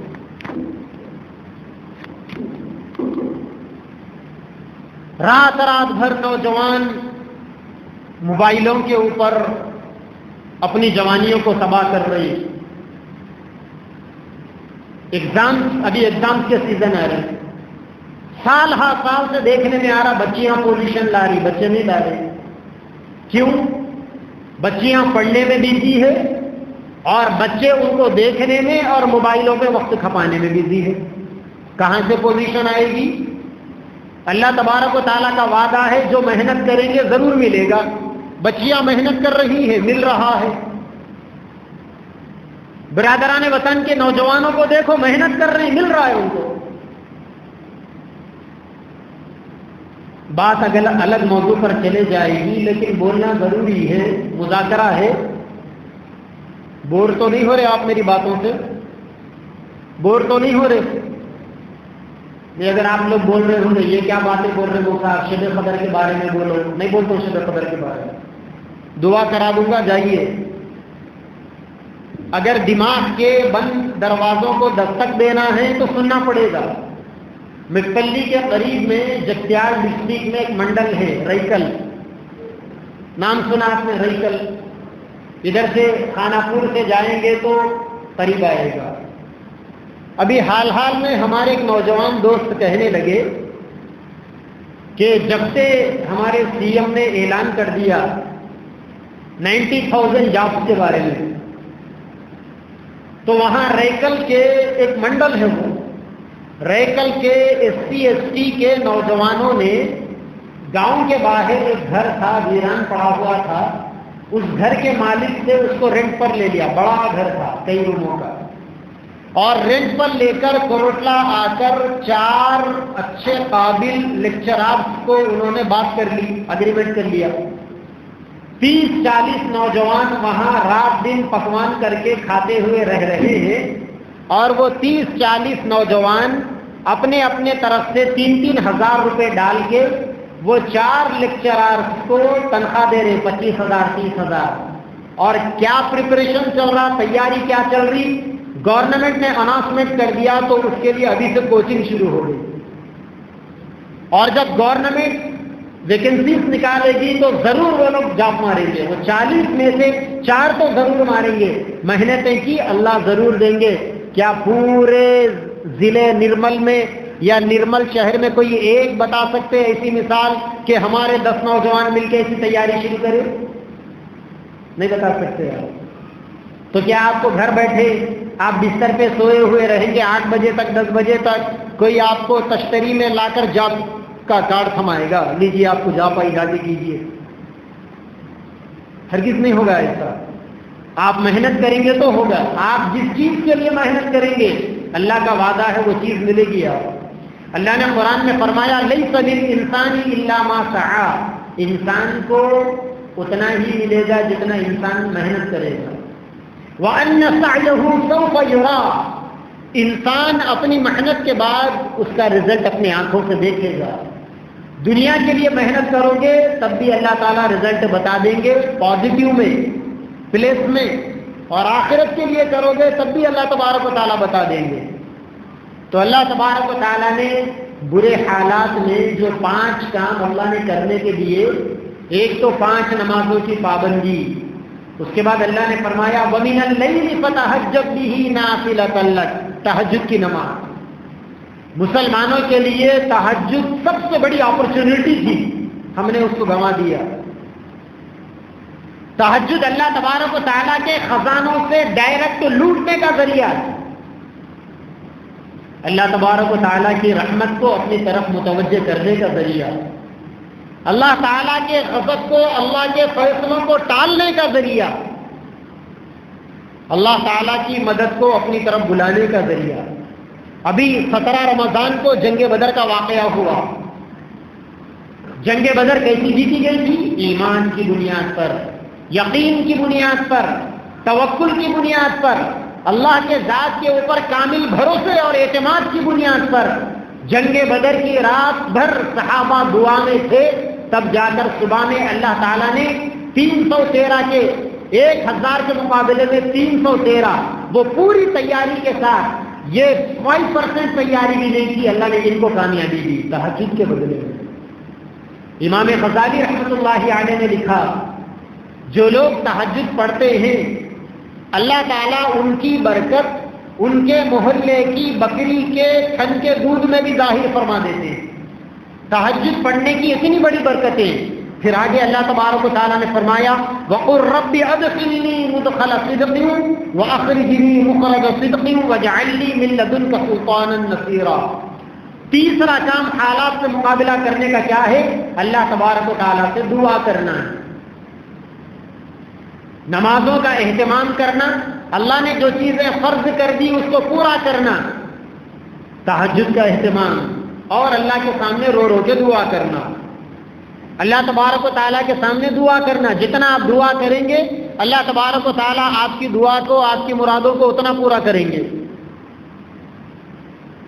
دعاؤں سے تقدیر بدلتی ہے، دعاؤں سے اللہ کے فیصلے بدلتے ہیں. دعائیں کیا ہے؟ اللہ کے نبی نے فرمایا دعا ایمان والے کا ہتھیار ہے. ایک کافر ہتھیار سے لڑتا ہے اور مسلمان اللہ کے ہتھیار یعنی دعا سے اور اللہ کے ذات پر بھروسے سے لڑتا ہے.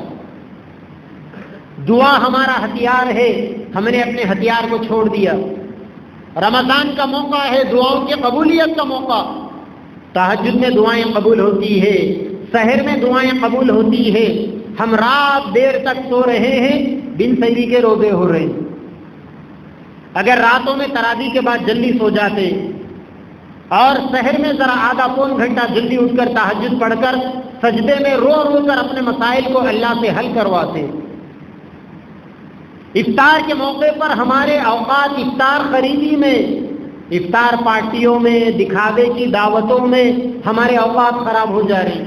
اگر ہم لوگ افطار کے موقع پر بیٹھ کر دعائیں مانگتے، اللہ کے نبی نے فرمایا اللہ تعالیٰ روزے دار کی افطار کے موقع پر روزانہ دعائیں قبول کرتے. ہم نہیں مانگ رہے دعا. دعا دل کی کیفیت کا نام تھا. دل کا درد نکال کر اللہ کے سامنے رکھ دینے کا نام دعا تھا. ہم نے اللہ سے تعلق قائم نہیں کیا. تو میرے بھائیوں پھر حالات کیسے بدلیں گے؟ صرف وظیفے پڑھنے سے بدلیں گے؟ کون بندہ عجیب آواز آ رہی ہے، پہلے کا ہی اچھا تھا.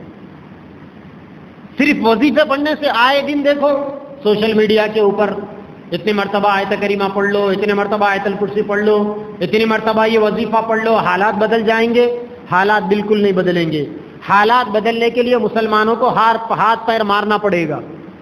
ہاتھ پر ہاتھ رکھ کر آرام کی نیند سوتے ہوئے اور بے فکری کی زندگی گزارتے ہوئے اپنی رسپانسبلٹیز کو بھلا کر اگر آپ صرف وظیفے پڑھتے رہیں گے، رب کعبہ کی قسم کھا کر کہتا ہوں کبھی حالات نہیں بدلیں گے. اللہ تبارک و تعالیٰ نے دعا کا تیسرا نمبر بیان کیا یہاں پر.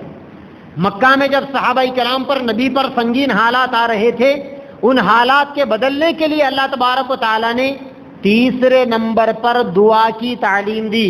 پہلے نمبر پر فرائض، دوسرے نمبر پر تہجد اور تیسرے نمبر پر دعاؤں کا اہتمام. اور ہم یہ چاہتے ہیں کہ 24 گھنٹے میں 2-4 مرتبہ وظیفہ پڑھ لیں گے، آسمان سے ایک بجلی برسے گی اور مودی جی کا خاتمہ ہو جائے گا. نہیں ہوگا کبھی بھی ایسا. جن لوگوں نے 95 سال سے شر کے اوپر محنت کی ہے وہ آپ کی بددعا سے میدان چھوڑ کر بھاگنے والے نہیں ہیں. کچھ نہیں ہونے والا ہے. اور نہ ہی آسمان سے آپ کی مدد کے لیے فرشتے آنے والے. فرشتے جنگ بدر میں آئے تھے، جنگ احد میں آئے تھے. وہ صحابہ کرام کے ایمان اور یقین کی بنیاد پر آئے تھے. پھر اللہ تبارک و تعالیٰ نے ایک ضابطہ بتایا صحابہ کے دلوں کی تسلی کے لیے، مسلمانوں کے دلوں کے مضبوطی کے لیے. اللہ نے فرمایا وَقُلْ جَاءَ الْحَقُّ وَزَهَقَ الْبَاطِلُ إِنَّ الْبَاطِلَ كَانَ زَهُوقًا، کہ حق آئے گا تو باطل جائے گا اور باطل صرف جانے کے لیے آتا ہے. آج ہم مسلمانوں کو بھی سمجھنا چاہیے کہ یہ جو حالات ہیں یہ حالات ہمیشہ رہنے کے لیے نہیں ہیں، یہ حالات جانے کے لیے آئے ہیں. اور بہت جلد انشاءاللہ یہ حالات چلے جائیں گے، مگر یہ حالات تقاضا کر رہے ہیں مجھے اور آپ کو چینجنگ کا. یہ حالات مجھے اور آپ کو بدلنے کے لیے آئے ہیں. اگر ہم نہیں بدلیں گے تو حالات نہیں بدلیں گے. پھر اس کے بعد اللہ تعالیٰ نے فرمایا وَنُنَزِّلُ مِنَ الْقُرْآنِ مَا هُوَ شِفَاءٌ وَرَحْمَةٌ لِّلْمُؤْمِنِينَ وَلَا يَزِيدُ الظَّالِمِينَ إِلَّا خَسَارًا، کہ اے لوگوں اللہ تبارک و تعالیٰ نے قرآن مجید کو نازل فرمایا اور اس قرآن کے اندر اللہ تبارک و تعالیٰ نے ہر بیماری کا علاج اور ہر مسئلے کا حل اللہ تعالیٰ نے قرآن میں رکھ دیا. اور وَرَحْمَةٌ لِّلْمُؤْمِنِينَ، قرآن مجید ایمان والوں کے لیے رحمت کا سامان ہے۔ اب ذرا دیکھیں، رمضان قرآن کا مہینہ تھا، ہم نے قرآن سے اپنا تعلق کتنا قائم کیا؟ آج 20 روزے مکمل ہو گئے، 21ویں تراویح ختم ہو گئی۔ میں ایک سوال کروں گا، ایمانداری سے ہاتھ اٹھائیے، برا نہیں ماننا اور شرمانے کی بھی کوئی ضرورت نہیں۔ یہاں کتنے لوگ ایسے ہیں جنہوں نے ان 20 دنوں کے اندر ایک قرآن مکمل کیا؟ ہاتھ اٹھائیے اللہ کے واسطے۔ چند لوگ ہیں، جتنے لوگ بیٹھے ہوئے ہیں ان لوگوں کا 10% بھی نہیں۔ تو میرے بھائیوں، 20 دن میں ایک قرآن نہیں ہو سکتا؟ اگر آپ تراویح پابندی سے پڑھ رہے ہوں گے تو آج حافظ صاحب نے 29واں پارہ پڑھا، وہ بھی آدھا ہو گیا، 1.5 پارہ باقی ہے صرف۔ کل پرسوں میں ایک قرآن ویسے بھی ہو جائے گا۔ 20 دن میں ہم نے ایک قرآن نہیں پڑھا۔ صحابہ کرام کا حال یہ تھا۔ خود اللہ کے نبی کا کیا معمول تھا؟ حدیث میں ہے، رمضان میں جبریل امین روزانہ راتوں میں میرے نبی کے پاس آتے اور روزانہ ایک رات میں ہمارے نبی پوری قرآن جبریل کو پڑھ کر سناتے تھے۔ دن میں قرآن کا معمول، رات میں قرآن سنانے کا معمول۔ سیدنا عثمان غنی رضی اللہ تعالیٰ عنہ روزانہ رات میں ایک قرآن مکمل پڑھ لیتے۔ ہم 20 دن میں ایک قرآن نہیں پڑھ سکے، کیسے ہوگا پھر میرے بھائیوں؟ اگر ہم روزانہ 1.5 پارہ پڑھ لیتے، ہر نماز میں اگر وقت نکال کر 1 پارہ پڑھ لیتے تو 20 دن میں قرآن ہو جاتا تھا۔ 20 دن گزر چکا، قرآن ہم نے نہیں پڑھا۔ اگر آپ قرآن تلاوت کریں گے تو ہر حرف پر 10 نیکیاں ملے گی۔ رمضان میں 100 نیکیاں، نماز میں 700 نیکیاں، تراویح میں 7000 نیکیاں، فرض نماز میں 70,000 نیکیاں ایک ایک حرف پر۔ یہ تو قرآن پڑھنے کے اوپر، بے سمجھے پڑھنے پر۔ بقیہ اللہ نے قرآن میں سارے مسائل کا حل رکھا، حالات کا نچوڑ اللہ تبارک و تعالیٰ نے قرآن میں رکھا۔ جب کبھی بھی ہم قرآن کو سمجھ کر پڑھتے ہیں تو موجودہ حالات کا حل ہمیں قرآن کی ایک ایک آیت میں نظر آتا ہے۔ آپ پڑھیے قرآن کو، ترجمے کے ساتھ پڑھیے، تفسیر کے ساتھ پڑھیے۔ ہر زبان کے اندر قرآن کا ترجمہ موجود، ہر زبان کے اندر قرآن کی تفسیر موجود۔ کیوں نہیں پڑھتے میرے بھائیوں؟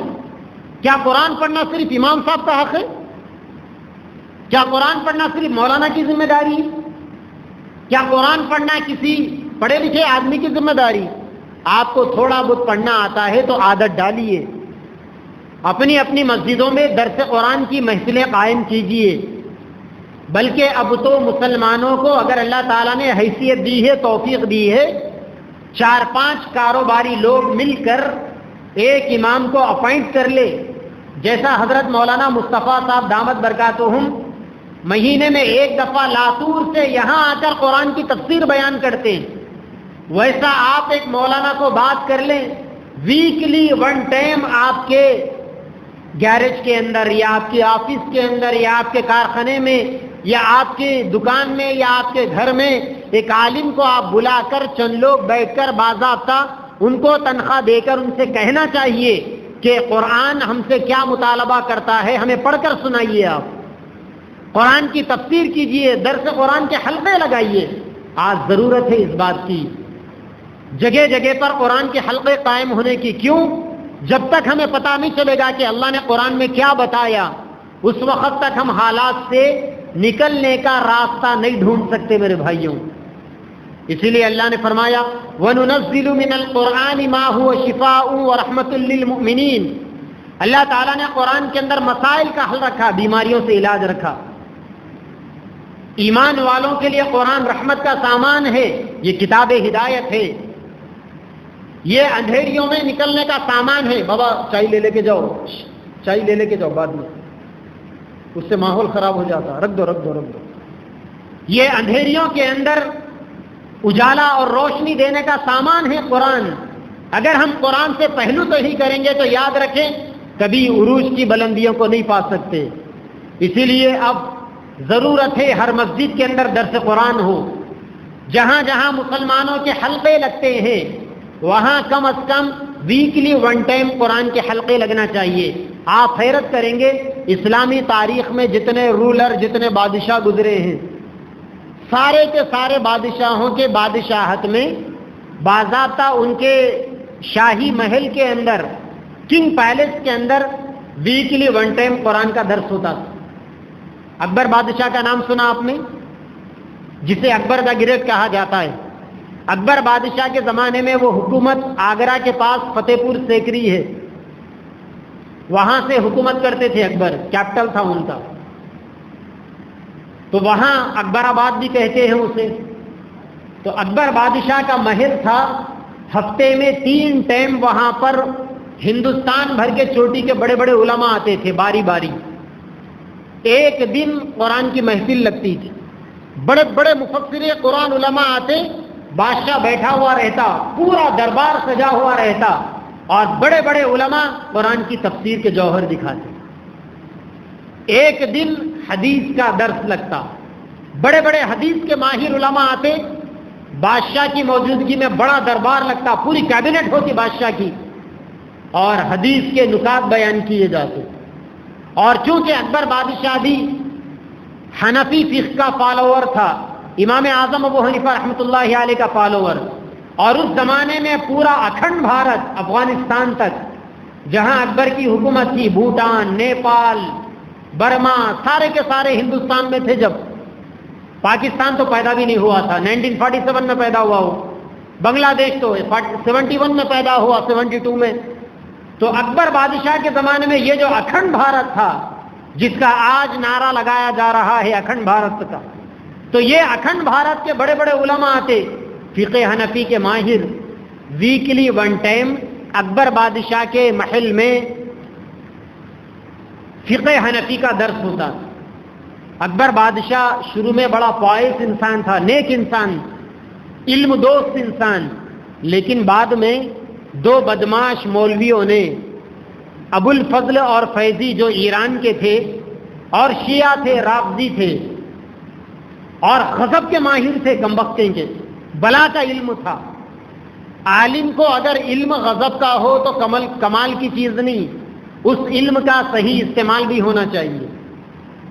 تو اکبر بادشاہ کے یہ جو 2 بڑے بڑے جید علماء تھے اس کے دربار میں، ابو الفضل اور فیضی، آپ حیرت کریں گے، ایسا علم تھا کمبخت کا، اس نے قرآن کی تفسیر بغیر نقطے والی تفسیر لکھی، قرآن کی پوری تفسیر لکھی، اور ایک بھی نقطہ والا ورڈ یوز نہیں کیا اس میں۔ فواتح الالہام اس تفسیر کا نام۔ تو ایسے جید علماء اکبر کے پیچھے بعد میں انہوں نے اکبر کے خیالات کو چینج کیا، اکبر کے اندر تبدیلی آئی، ہوتے ہوتے پھر ایک ایسا دور بھی آیا کہ اکبر مرتد ہو گیا، یہاں تک کہ اکبر نے خود کے خدا ہونے کا اعلان کر دیا، اپنے آپ کو ذل الہی بولتا تھا، اللہ کا سایہ، اور اس نے اعلان کر دیا کہ محمد صلی اللہ علیہ وسلم کا دین صرف 1000 ایئرز کے لیے تھا، 1000 سال ہو گئے، اب نبی کا دین ختم ہو گیا، اس نے اپنا ایک نیا دین بنایا دین الہی کے نام سے۔ اس نے علماء پر پابندی لگا دی، علماء کے داڑھیوں پر پابندی لگا دی، اذانوں پر پابندی لگا دی، نمازوں پر پابندی، شراب کی عام اجازت، سور کے گوشت کی عام اجازت، سود کی عام اجازت، زنا کی عام اجازت، پورا بدل گیا تھا اکبر۔ لیکن جب تک صحیح تھا قرآن مجید کے حلقے لگتے تھے۔ تو میرے بھائیوں، آج بھی قرآن مجید، مسائل کا حل قرآن مجید میں موجود ہے۔ جب تک آپ قرآن مجید پڑھیں گے نہیں، تب تک آپ کے دماغ کے بند دروازے کھلنے والے نہیں ہیں۔ اللہ تبارک و تعالیٰ نے مکہ مکرمہ کے ماحول کے اندر سرکار دو عالم صلی اللہ علیہ وسلم کو یہ فارمولے دیے۔ اللہ نے فرمایا، اے نبی، صحابہ سے 5 نمازوں کی پابندی کراؤ، تہجد کا اہتمام کراؤ، فجر کی نماز کا اہتمام، دعاؤں کا اہتمام، اور قرآن مجید کو اوڑھنا بچھونا۔ میرے بھائیوں اور نوجوان ساتھیوں، آج کے موجودہ حالات کے اندر بھی ہمیں قرآن سے رشتہ جوڑنے کی ضرورت۔ سب سے پہلے ہم میں سے ہر آدمی تجوید کے ساتھ قرآن سیکھنا ہم پر فرض ہے، فرض ہے تجوید کے ساتھ قرآن سیکھنا، اور روزانہ کم از کم ہمارا اپنے گھروں کے اندر قرآن کی کچھ نہ کچھ تلاوت، ہم بھی تلاوت، ہماری بیوی، ہمارے بچے، گھروں میں قرآن کی عمومیت کے ساتھ تلاوت کا ماحول، یہاں ماشاءاللہ کتنی خوبصورتی کے ساتھ 1 سے لے کر 30 تک پارے رکھے ہوئے. آپ مجھے ایمانداری سے بتائیں کتنے مسلمان ایسے ہیں جو نماز سے 10 منٹ پہلے آتے ہیں اور سنت پڑھ کر قرآن پڑھتے ہوئے بیٹھتے ہیں؟ نہیں نظر آئیں گے آپ. ذرا مجھے بتائیں یہاں سعودی ریٹرن کتنے لوگ ہیں؟ ہاتھ اٹھائیے. سعودی ریٹرن کتنے لوگ ہیں؟ اچھا حج کیے ہوئے عمرہ کیے ہوئے کتنے لوگ ہیں؟ ذرا سا ہاتھ اٹھائیں. جو لوگ عمرے کو گئے ہوں گے انہوں نے دیکھا ہوگا حرم شریف میں جماعت کو اگر 2 منٹ بھی ہوں گے تو عربی آئے گا قرآن لے کر پڑھتے بیٹھے گا. دیکھا آپ نے؟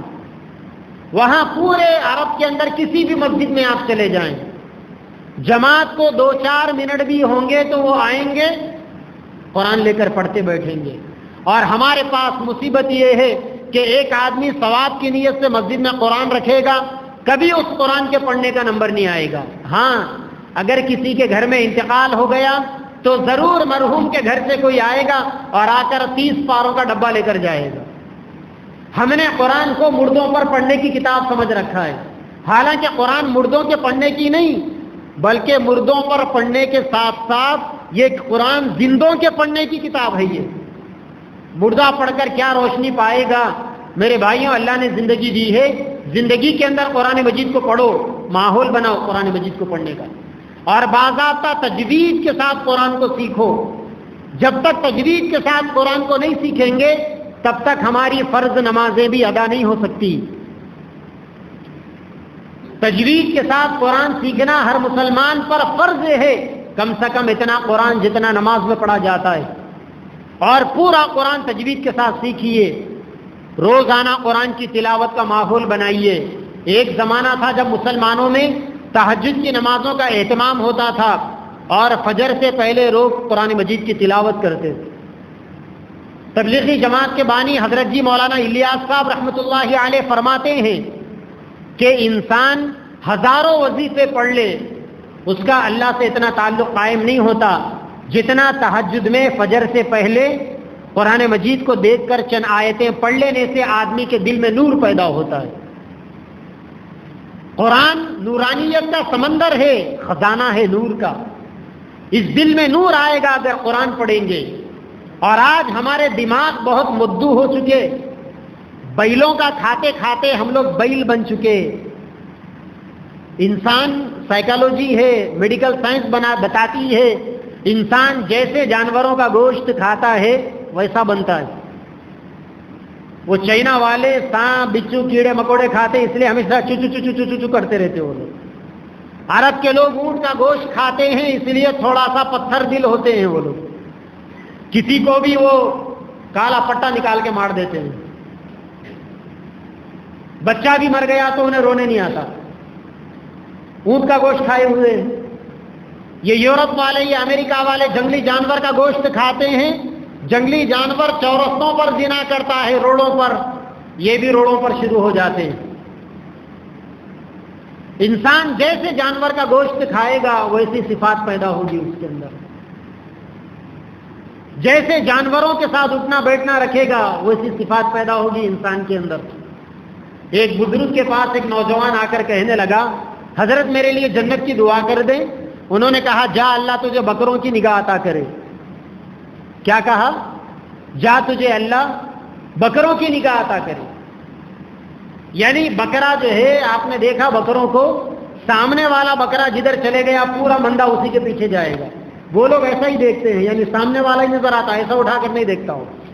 تو بزرگ کے کہنے کا مقصد یہ تھا کہ اگر کسی نوجوان کو ایسی نگاہوں کی پاکیزگی اور نگاہوں کا حیا نصیب ہو گیا تو وہ جنتی ہو. اور اللہ تعالیٰ نے، میرے نبی نے فرمایا جتنے پیغمبر دنیا میں آئے اللہ تعالیٰ نے ہر پیغمبر سے بکریاں چروائی. کیونکہ آپ دیکھیں گے بکریوں کو سنبھالنا آسان نہیں ہے. آپ چرائیے ایک دن بکریوں کو، سمجھ میں آ جائے گا. اللہ تعالیٰ نے اپنے پیغمبروں سے پہلے بکریوں کو چروایا. کیوں؟ بکریوں کو چرانے والے کے اندر لیڈرشپ پیدا ہوتی، اور ہر نبی کو اپنے اپنے زمانے میں لیڈر کا رول ادا کرنا تھا. اسی لیے اللہ تعالیٰ نے ان کو بکریاں چروا کر ان کے اندر اللہ تعالیٰ نے وہ خوبیاں پیدا کرا دی.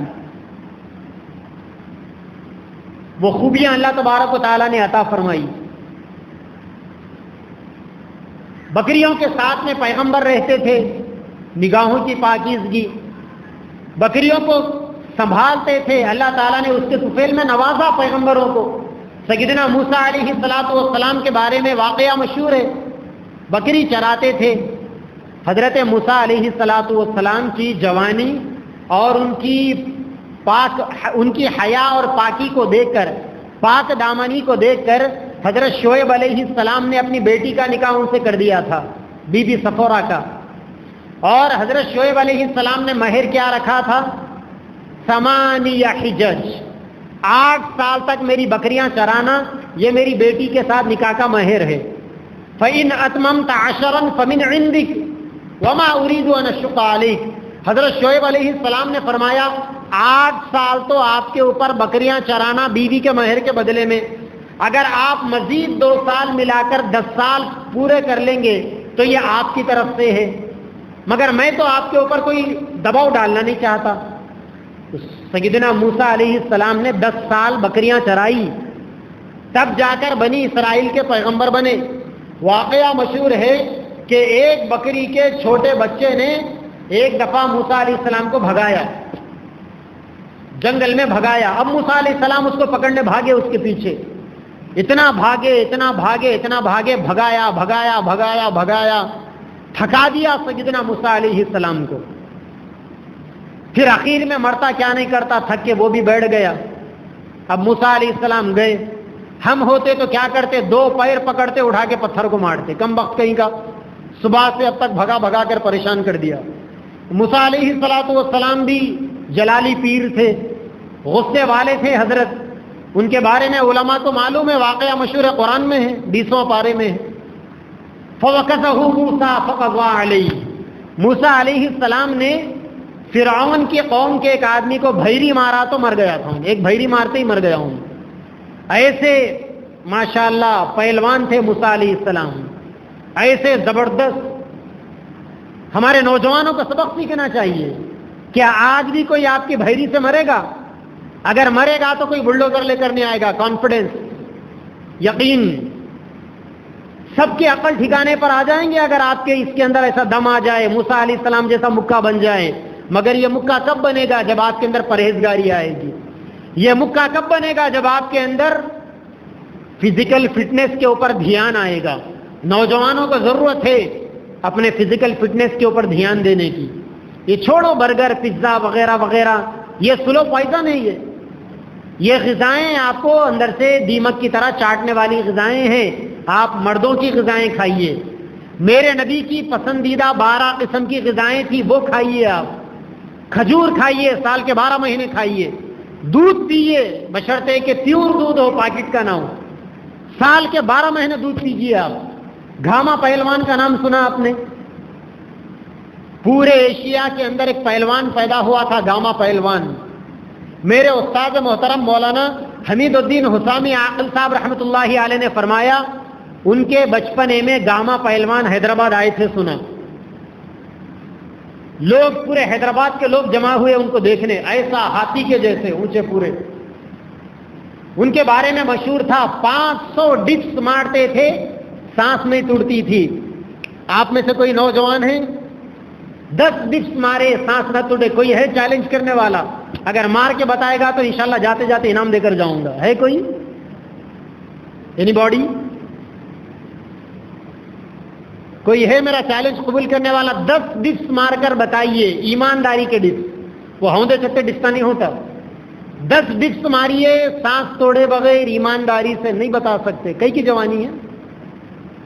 تو گاما پہلوان ایک پہلوان تھے بر صغیر کے، بچپن میں آئے تھے، سنا 500 ڈپس مارتے تھے، تب تک دم نہیں مارتے تھے۔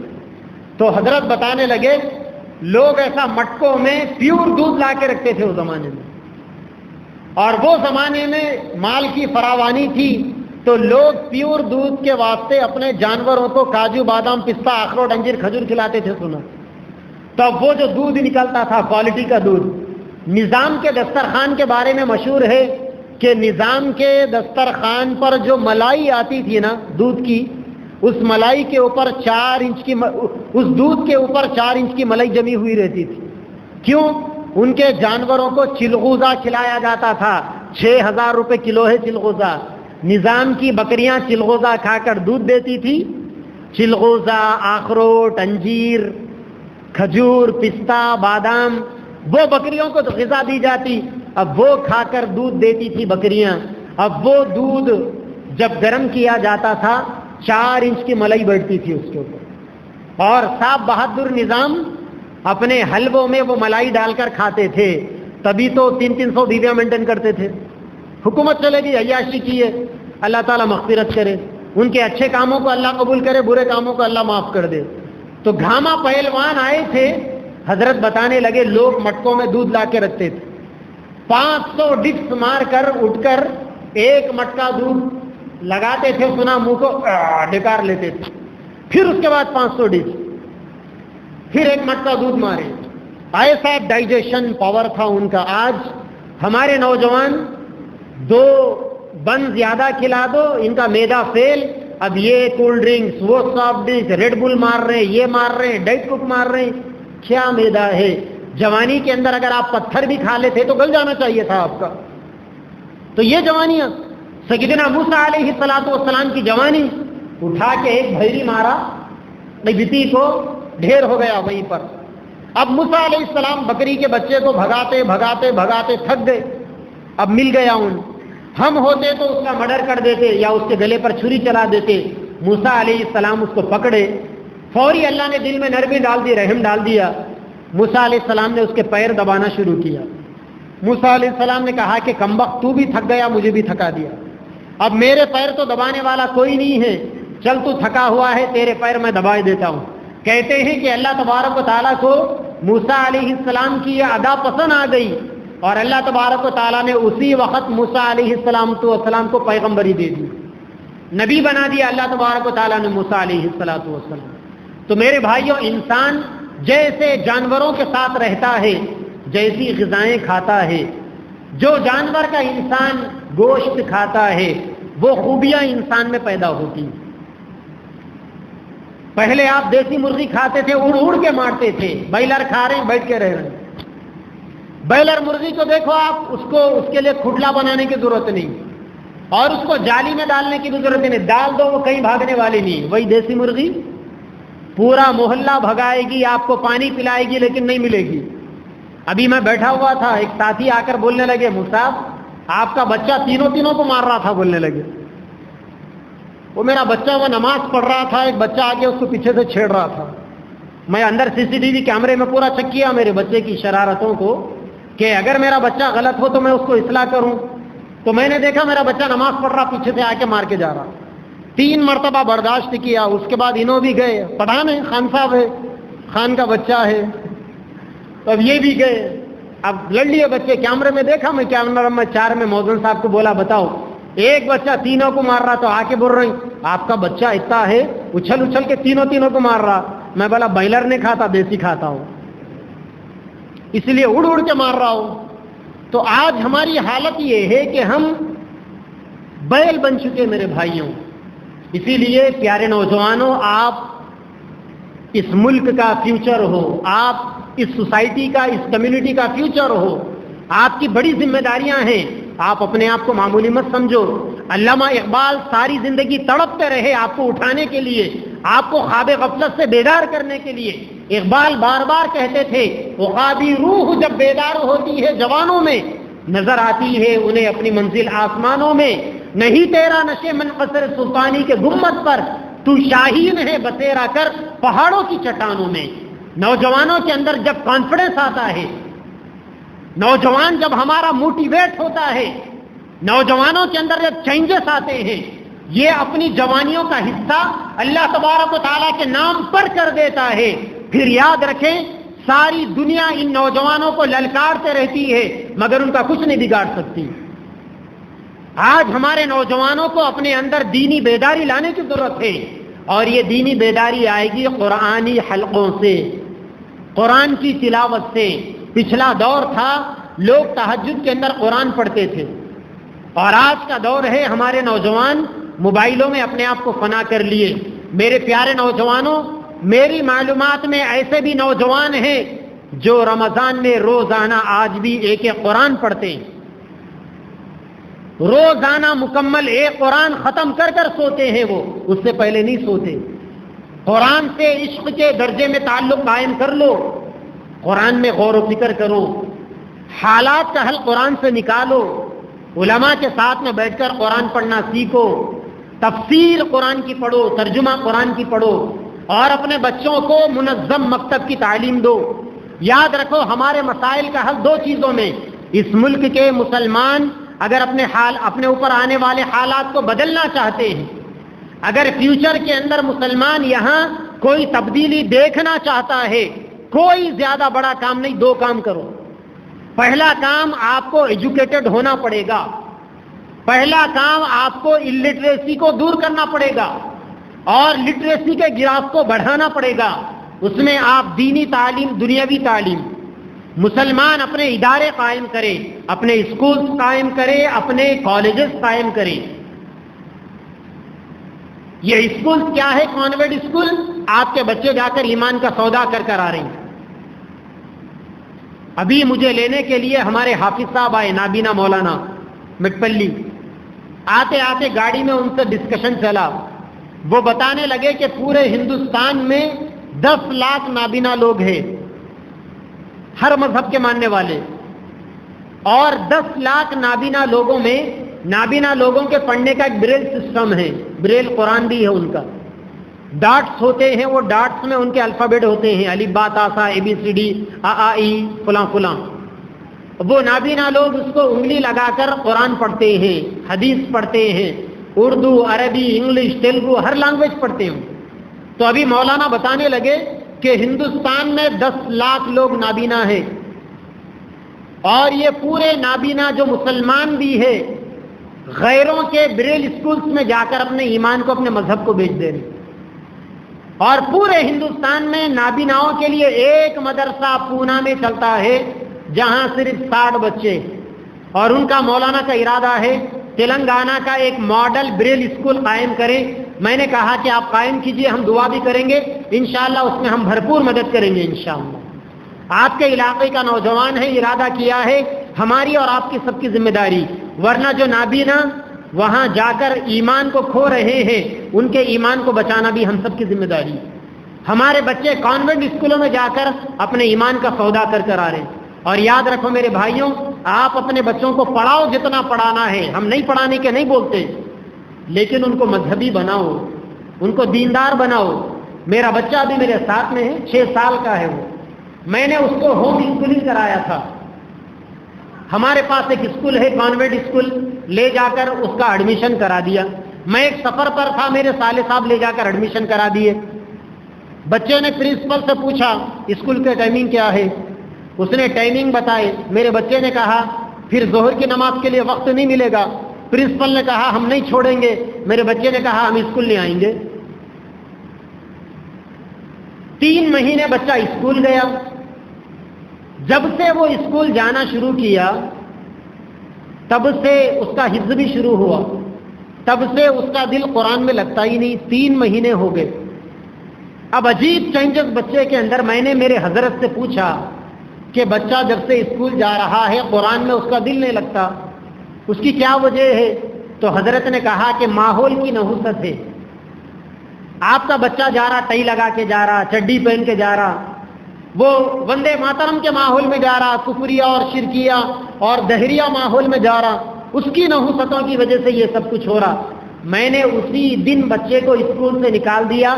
دوسرے دن سے بچہ آدھا صفحہ حفظ یاد کر کے سنا رہا ماشاءاللہ. تو میرے بھائیوں، آج میں یہ نہیں بولتا کہ اپنے بچوں کو وہاں مت بھیجو. میں یہ کہتا ہوں کہ مسلم مینجمنٹ اسکول قائم کرو، ایمانی مینجمنٹ کے اسکول قائم کرو. مسلمانوں کے پاس دولت کی کمی نہیں ہے. اگر مسلمانوں کی مالداری کو دیکھنا ہے، کسی فنکشن ہال کے سامنے چلے جاؤ، مسلمانوں کی مالداری اور مسلمانوں کا ریا اور نمود نظر آ جائے گا. ہم اپنے بچوں کے ولیمے میں، فنکشن میں ایک رات میں جتنا خرچ کر سکتے ہیں اتنا پورے نرمل کے ہر ضلع میں ایک ایک ماڈل اسکول قائم کر سکتے ہیں ہم. اور اب تو اسکولوں میں، کالجوں میں آپ کی بچیوں کا اسکارف اتارا جا رہا ہے. برقع اور نقاب اتارا جا رہا ہے. اب فیصلہ آپ کو کرنا ہے کہ اپنے بچیوں کا نقاب اتار کر وہاں پڑھاؤ گے یا اپنے مینجمنٹ کے کالجز قائم کرو گے. یہ آپ کو طے کرنا ہے. جتنا جلدی آپ طے کریں گے اتنا جلدی کامیابی ملے گی، اور طے کرنے میں، ڈیسیشن لینے میں جتنا لیٹ کرو گے اتنا آپ دور جاؤ گے. تو دو کام کرنا ہے. پہلا کام اپنا ایجوکیشن سسٹم اچھا بناؤ، دینی اعتبار سے، دنیاوی اعتبار سے. اور دوسرا تجارت میں، بزنس میں آگے آؤ. ایمانداری سے بزنس کرو، تجارت کرو. مسلمانوں کو تجارت کرنا بھی نہیں آتا. ہم لوگ اوور نائٹ کروڑپتی بننا چاہتے ہیں، اوور نائٹ مالدار بننا چاہتے ہیں، اور وہ لوگ کیا چاہتے ہیں؟ کاروبار بنانا، کسٹمر کو بنانا، کسٹمر کی چین بنانا. بھلے ہی 100 روپے کی چیز کو وہ 10 روپے کے پروفٹ کے ساتھ بیچے گا، لیکن کسٹمر چین بنائے گا. اور ہم کیا کریں گے؟ 100 روپے کی چیز 200 روپے میں بیچیں گے. نتیجہ کیا ہوگا؟ جو ایک مرتبہ آ گیا بس وہی اول وہی آخر، آئندہ پھر کبھی نہیں آئے گا وہ. اسی لیے ہمیں کاروبار میں ایمانداری، باضابطہ تجارت کے اصول ہے. علماء کے ساتھ بیٹھو، سیکھو. تجارت میں جھوٹ نہیں بولنے کا، تجارت میں خیانت اور بددیانتی نہیں کرنے کا. ہمارے لوگ بڑی معصومیت سے، ایمانداری سے بولتے، ارے اس میں کیا مل رہا، اتنا سے ریٹ ہے. بولے ابھی ایک صاحب کو ہمارے پاس، ہم دیہاتوں میں افطاری کراتے ہیں، ایک صاحب سے میں نے جا کے پوچھا پنٹ کھجور کیسا کلو؟ بولے آپ کے لیے 120 روپے کلو. تو میں بولا دوسروں کے لیے کیسا؟ بولے 140 150 بھی بیچ لے رہے. ایک اور ایک صاحب کے پاس گیا، میں بولا پنٹ کھجور کیسا کلو؟ بولنے لگے ہماری خریدی 70 روپے کلو ہے، ٹرانسپورٹ چارجز بھی ہوتے، حمالی وغیرہ، آپ کے لیے 80 روپے کلو، دوسروں کے لیے 90 روپے کلو. اب آپ دیکھیں یہ حال ہے مسلمانوں کا. وہ جو پہلے مجھے بولا تھا آپ کے لیے 120، یہ محبت بڑی مہنگی پڑ گئی میرے لیے. اس سے اچھا تو وہ آپ کے لیے بہتر تھا جہاں 80 روپے میں مل جا رہا تھا. نہیں. اور یہ جو دوسروں کے لیے 120 140 150 مہنگا پڑ گیا نا. اپنا بھائی ہے، مسجد کے سائے میں ٹھہر کر دکان لگا کر بیچتا ہے. یہ بٹے بازی، یہ دلالی بند کر دینی چاہیے. آپ سامنے والے کو تو چننا لگا رہے ہو، کیا اللہ کے قانون کو بھی چننا لگا سکتے ہو؟ آپ سامنے والوں کو دھوکہ دے رہے ہو، کیا اللہ کو بھی دھوکہ دے سکتے ہو آپ؟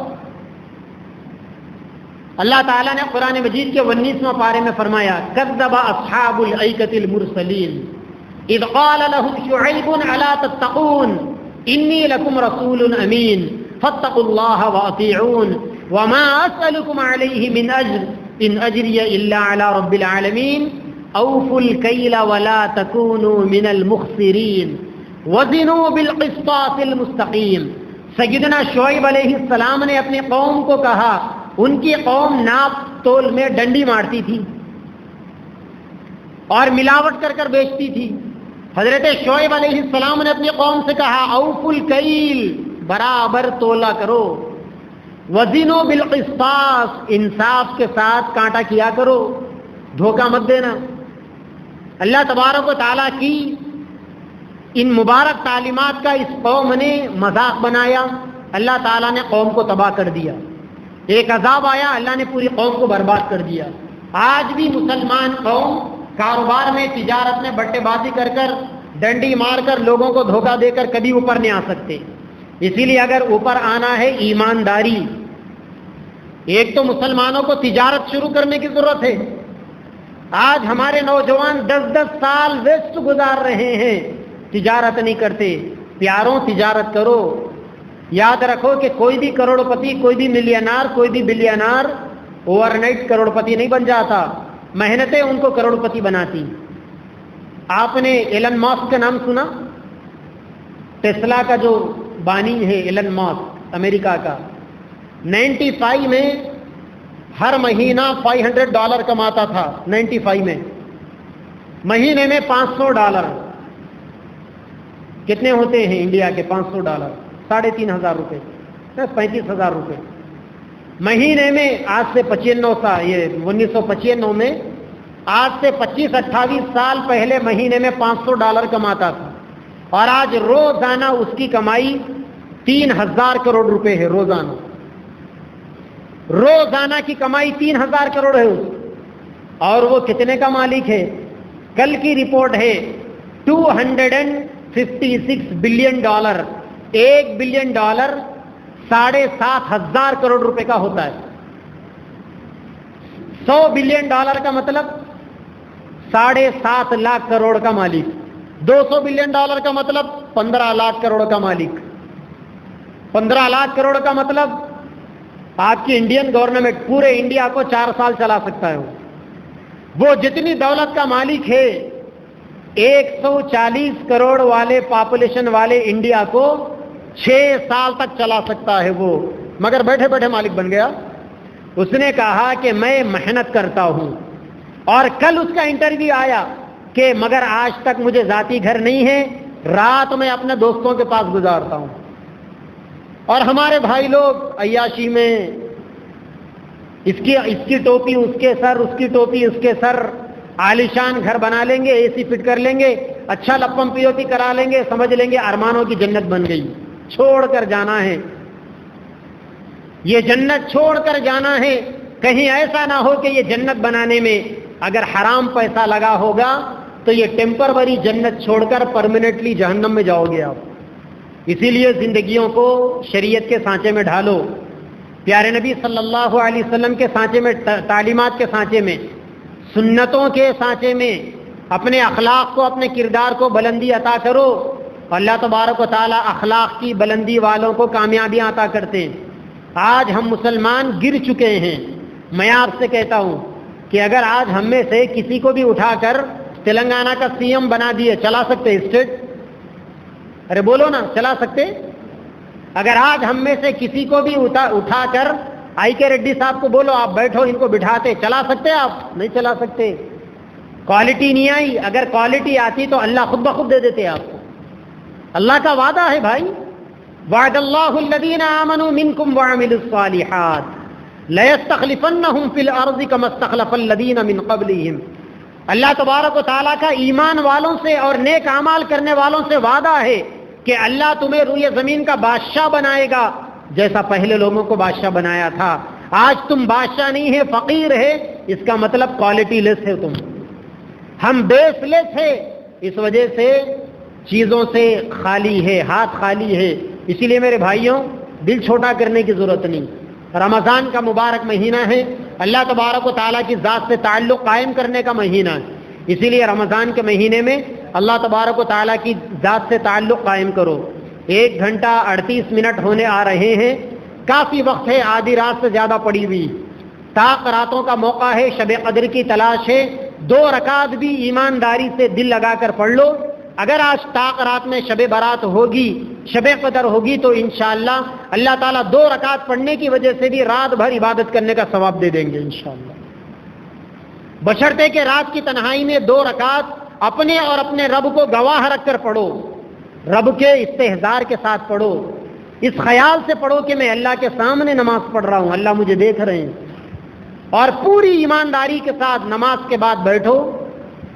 اگر اللہ نے توفیق دے دی 2-4 رکعت صلاۃ التوبہ پڑھ لو گناہوں کے اوپر، 2-4 رکعت صلاۃ الحاجت پڑھ لو اگلی دعاؤں کو قبول کرانے کے لیے. تسبیح لے لو، 300 مرتبہ درود شریف پڑھو، 300 مرتبہ استغفار پڑھو.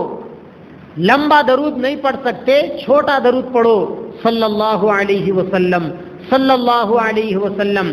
300 مرتبہ درود. 15 منٹ پڑھ لو گے تو 1000 مرتبہ ہو جائے گا. 300 مرتبہ کے لیے 5 منٹ سے زیادہ نہیں لگتے. اس کے بعد 300 مرتبہ استغفار پڑھو. اگر پورا استغفار نہیں پڑھ سکتے، چھوٹا استغفار، استغفر اللہ العظیم، استغفر اللہ العظیم، استغفر اللہ العظیم. 300 کے لیے 5 منٹ سے زیادہ نہیں لگیں گے. 10 منٹ میں آپ کو 300 مرتبہ درود شریف، 300 مرتبہ استغفار. جیسا کہ ہم نے شروع میں پڑھا تھا، طاق رات کا خاص وظیفہ، خاص دعا، اللہم انک عفو کریم تحب العفو فاعف عنا یا کریم. 100 مرتبہ پڑھ لو، 10 مرتبہ پڑھ لو. میرے نبی نے فرمایا رمضان کا خاص وظیفہ جو چلتے پھرتے اٹھتے بیٹھتے پڑھنا چاہیے، لا الہ الا اللہ نستغفرک ونتوب الیک اللہم انا نسألک الجنہ ونعوذ بک من النار. چند مرتبہ پڑھ لو، یا تو ایک ساتھ پڑھ لو یا الگ الگ پڑھ لو لا الہ الا اللہ لا الہ الا اللہ لا الہ الا اللہ 100 مرتبہ.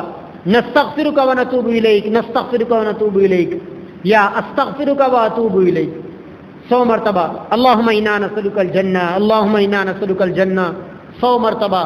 ونعوذ بک من النار ونعوذ بک من النار ونعوذ بک من النار. یہ کر کے سجدے میں جا کے دعا کرو اللہ سے, اور اللہ سے دل لگا کے دعا کرو, اس تصور کے ساتھ دعا کرو.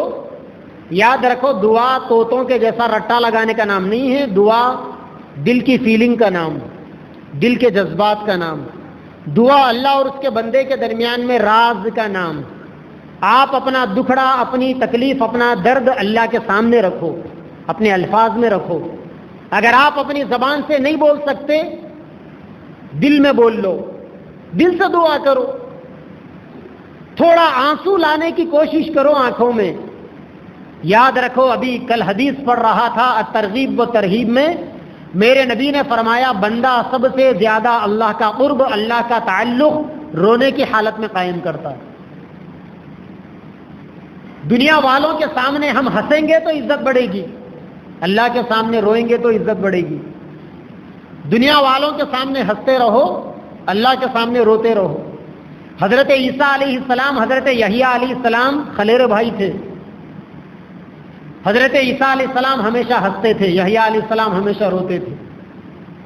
ان کا رونا ان کو پسند نہیں تھا, ان کا ہنسنا ان کو پسند نہیں تھا. ایک دوسرے کو بول لیتے تھے اتنا کیوں روتے تم, انہوں بولتے تھے اتنا کیوں ہنستے تم. انہوں بولتے تھے کچھ ہنسا کرو, انہوں بولتے تھے کچھ رویا کرو. دونوں میں ہمیشہ چلتے رہتی تھی. ایک عمر کے تھے, چند مہینے کے چھوٹے بڑے, دونوں بھی پیغمبر. ایک مرتبہ دونوں نے اللہ سے شکایت کی ایک دوسرے کی. عیسیٰ علیہ السلام نے ان کی شکایت کی, انہوں نے ان کی شکایت کی.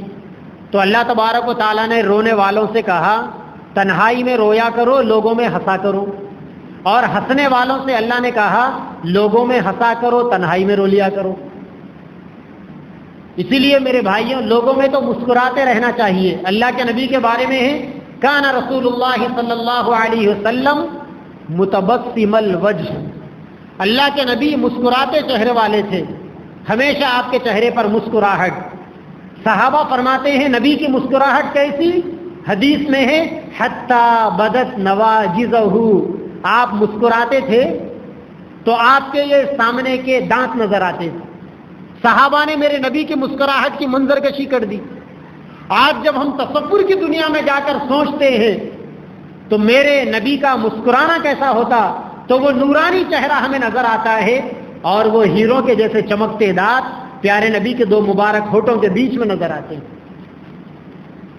مسکرایا کرو ہنستے چہروں کے ساتھ, آؤٹ لیٹ رہا کرو. لوگوں کے سامنے دکھڑا مت بتا لو, لوگ مذاق اڑائیں گے آپ کا, لوگ کرٹیسائز کریں گے, ارے مفتی صاحب بہت اچھلتے رہتے, پریشانی چل رہی کہتے. مذاق اڑائیں گے لوگ آپ کا, آپ کے سامنے ہمدردی جتائیں گے. ارے وہ مفتی معیز بڑا شیر بننے کی کوشش کرتا, اپنے آپ کو ٹائیگر سمجھتا, دیکھ بلی کے جیسا رو رہا تھا میرے پاس آ کے. لوگ مذاق بنائیں گے. یہ آنسو رات کے آخری حصے کے لیے اللہ کے لیے اٹھا کے رکھو, بڑا قیمتی ہے یہ آنسو. ایک ایک آنسو اللہ تبارک و تعالیٰ کے فیصلوں کو ٹال سکتا ہے. ایک ایک آنسو اللہ تبارک و تعالیٰ کے غضب کو روک سکتا ہے. ایک ایک آنسو آپ کی بگڑی ہوئی تقدیر کو جگا سکتا ہے. قیمتی ہے یہ آنسو, اور ان آنسوؤں کو اللہ کے سامنے بہاؤ. شاعر نے کیا پیاری بات بتائی, اے دل گر ہو سکا تو پر لطف غم اٹھا لے. شاعر اپنے دل کو تسلی دیتے ہوئے کہہ رہا, اب کیا کریں گے, تسلی دینے کے لیے تو کوئی اور ہے نہیں. تو اپنے دل کو تسلی دیتے ہوئے شاعر کہہ رہا ہے اے دل گر ہو سکا تو پر لطف غم اٹھا لے, محفل میں مسکرا لے, تنہائی میں آنسو بہا لے. تو اپنے آنسوؤں کو تنہائی کے لیے اللہ جل شانہ کے لیے اٹھا کر رکھو. جاؤ, جا کے یہاں سے جا کر پہلا کام کرو. اگر اللہ نے بشاشت دی ہے صلاۃ التسبیح پڑھو, 3 گھنٹے کی نماز ہے خالی. میں نے جو وظائف بتائے وہ کر لو. سجدے میں جاؤ, کمرہ بند کر لو. اس سے پہلے بیوی کو بول دو آپ وہ کمرے میں جاؤ مصلی لے کے. بچوں کو لگا دو اپنے اپنے کام پر, اگر جاگے ہوئے ہوں گے تو. تنہائی میں جاؤ, مصلی بچھاؤ, بچھا کر تھوڑا سا اپنے آپ کو اللہ تبارک و تعالیٰ کے سامنے پیش کرو، فیل کرو، اندر سے فیلنگ لاؤ، اللہ یہاں موجود ہے، اللہ مجھے دیکھ رہے ہیں، میں اللہ سے بات کر رہا ہوں، اللہ میری سن رہے ہیں، اور بالیقین اللہ آپ کی سن رہے ہیں، آپ زبان سے نہیں، آپ دل کے جذبات سے بھی کہہ رہے ہیں، اللہ آپ کی سن رہے ہیں۔ قرآن کہتا ہے، میں نہیں کہہ رہا ہوں، میرے نبی نے اللہ سے مانگی تھی،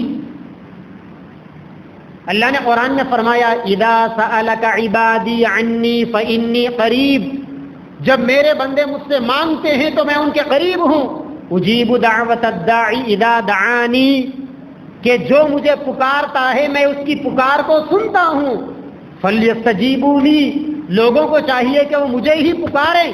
آپ دل کی زبان سے اللہ کو پکاریے، آپ اپنی زبان سے اللہ کو پکاریے، اے اللہ المدد، یا علی المدد نہیں، یا غوث المدد نہیں، یا رب العالمین المدد کے نعرے لگنے چاہیے۔ المدد کہہ کر اللہ سے پکارو اور اللہ سے مانگو، مدد کر میری دو جہانوں کے مالک، مصیبت کی کشتی، کیا ہے وہ شعر بہترین ہے نا، مناجات، اللہ سے مانگو، پھر دیکھو کیسا آپ کے اور اللہ کے درمیان میں جو گیپ ہے نا وہ ختم ہوگا، کیسا آپ کے اور اللہ کے درمیان میں تعلق قائم ہوگا۔ اور یاد رکھو، جب آپ کا اللہ سے صحیح معنی میں تعلق قائم ہو گیا، پھر نہ کسی مولانا کی ضرورت ہے، نہ مفتی صاحب کی، نہ امیر صاحب کی، نہ کسی مرشد کی، نہ کسی اللہ والے کی، بس آپ ہے، اللہ اللہ ہے بس۔ اب آپ دنیا کے کسی بھی کونے میں بیٹھ جاؤ، کہاں بھی بیٹھ جاؤ، آپ ہے، اللہ اللہ ہے بس۔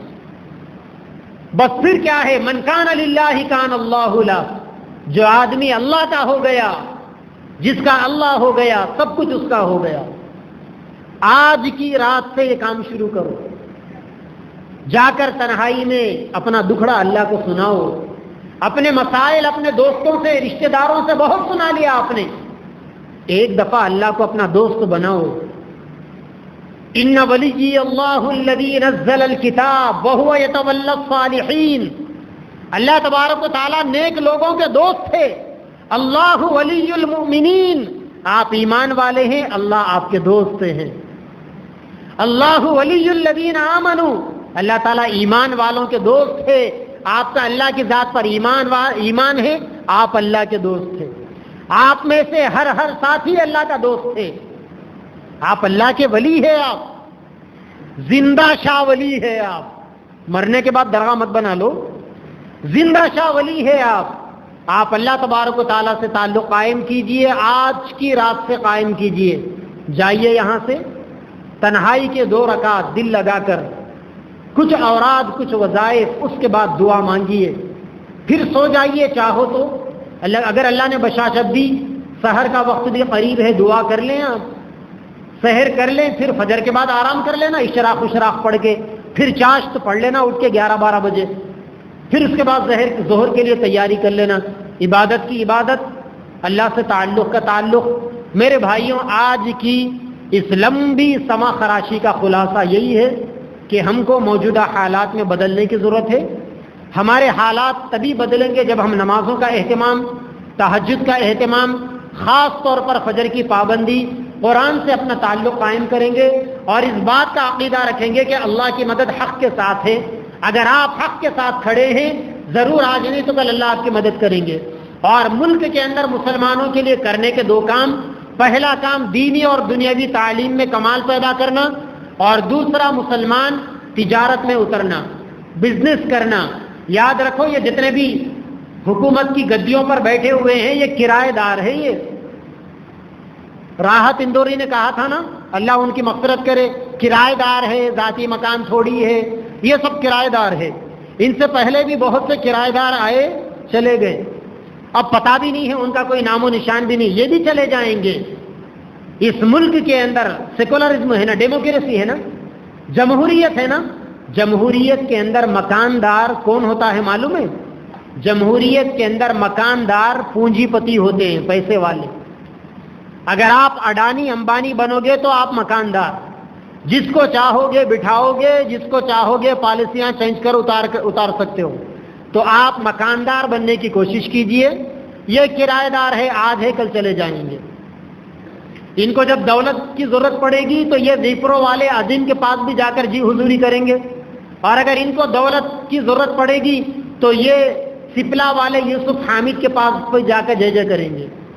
ابھی کووڈ کے موقع پر سپرا والے وپرو والے سپلا والے ہمارے یوسف حامد نے ریم ڈیسیور بنایا تھا نا، پوری حکومت ان کے دروازے کے اوپر جا کر کھڑی، ایک مسلمان ہے، وہ دیندار مسلمان ہے، پرہیزگار مسلمان۔ اگر آپ کے پاس کچھ ہے دینے کے لیے تو لوگ آ کر آپ کی چوکھٹ پر کھڑیں گے، ورنہ تو ابھی نعرے لگ رہے ہیں کہ مسلمانوں کے پاس ہے کیا کنٹری کے لیے، کچھ نہیں ہے، مسلمان تو ٹیکس بھی نہیں دیتا، لہذا ان کو سیکنڈ اسٹیٹ کا شہری بنا کر رکھا جائے، دوسرے درجے کا شہری بنا کر۔ اسی لیے آپ دینے والے بنو، پھر دنیا بھکاری بن کر آپ کی دہلیز پر آئے گی۔ اللہ تبارک و تعالی مجھے اور آپ کو اور ساری امت کو صحیح سمجھ عطا فرمائے۔ وآخر دعوانا ان الحمد للہ رب العالمین۔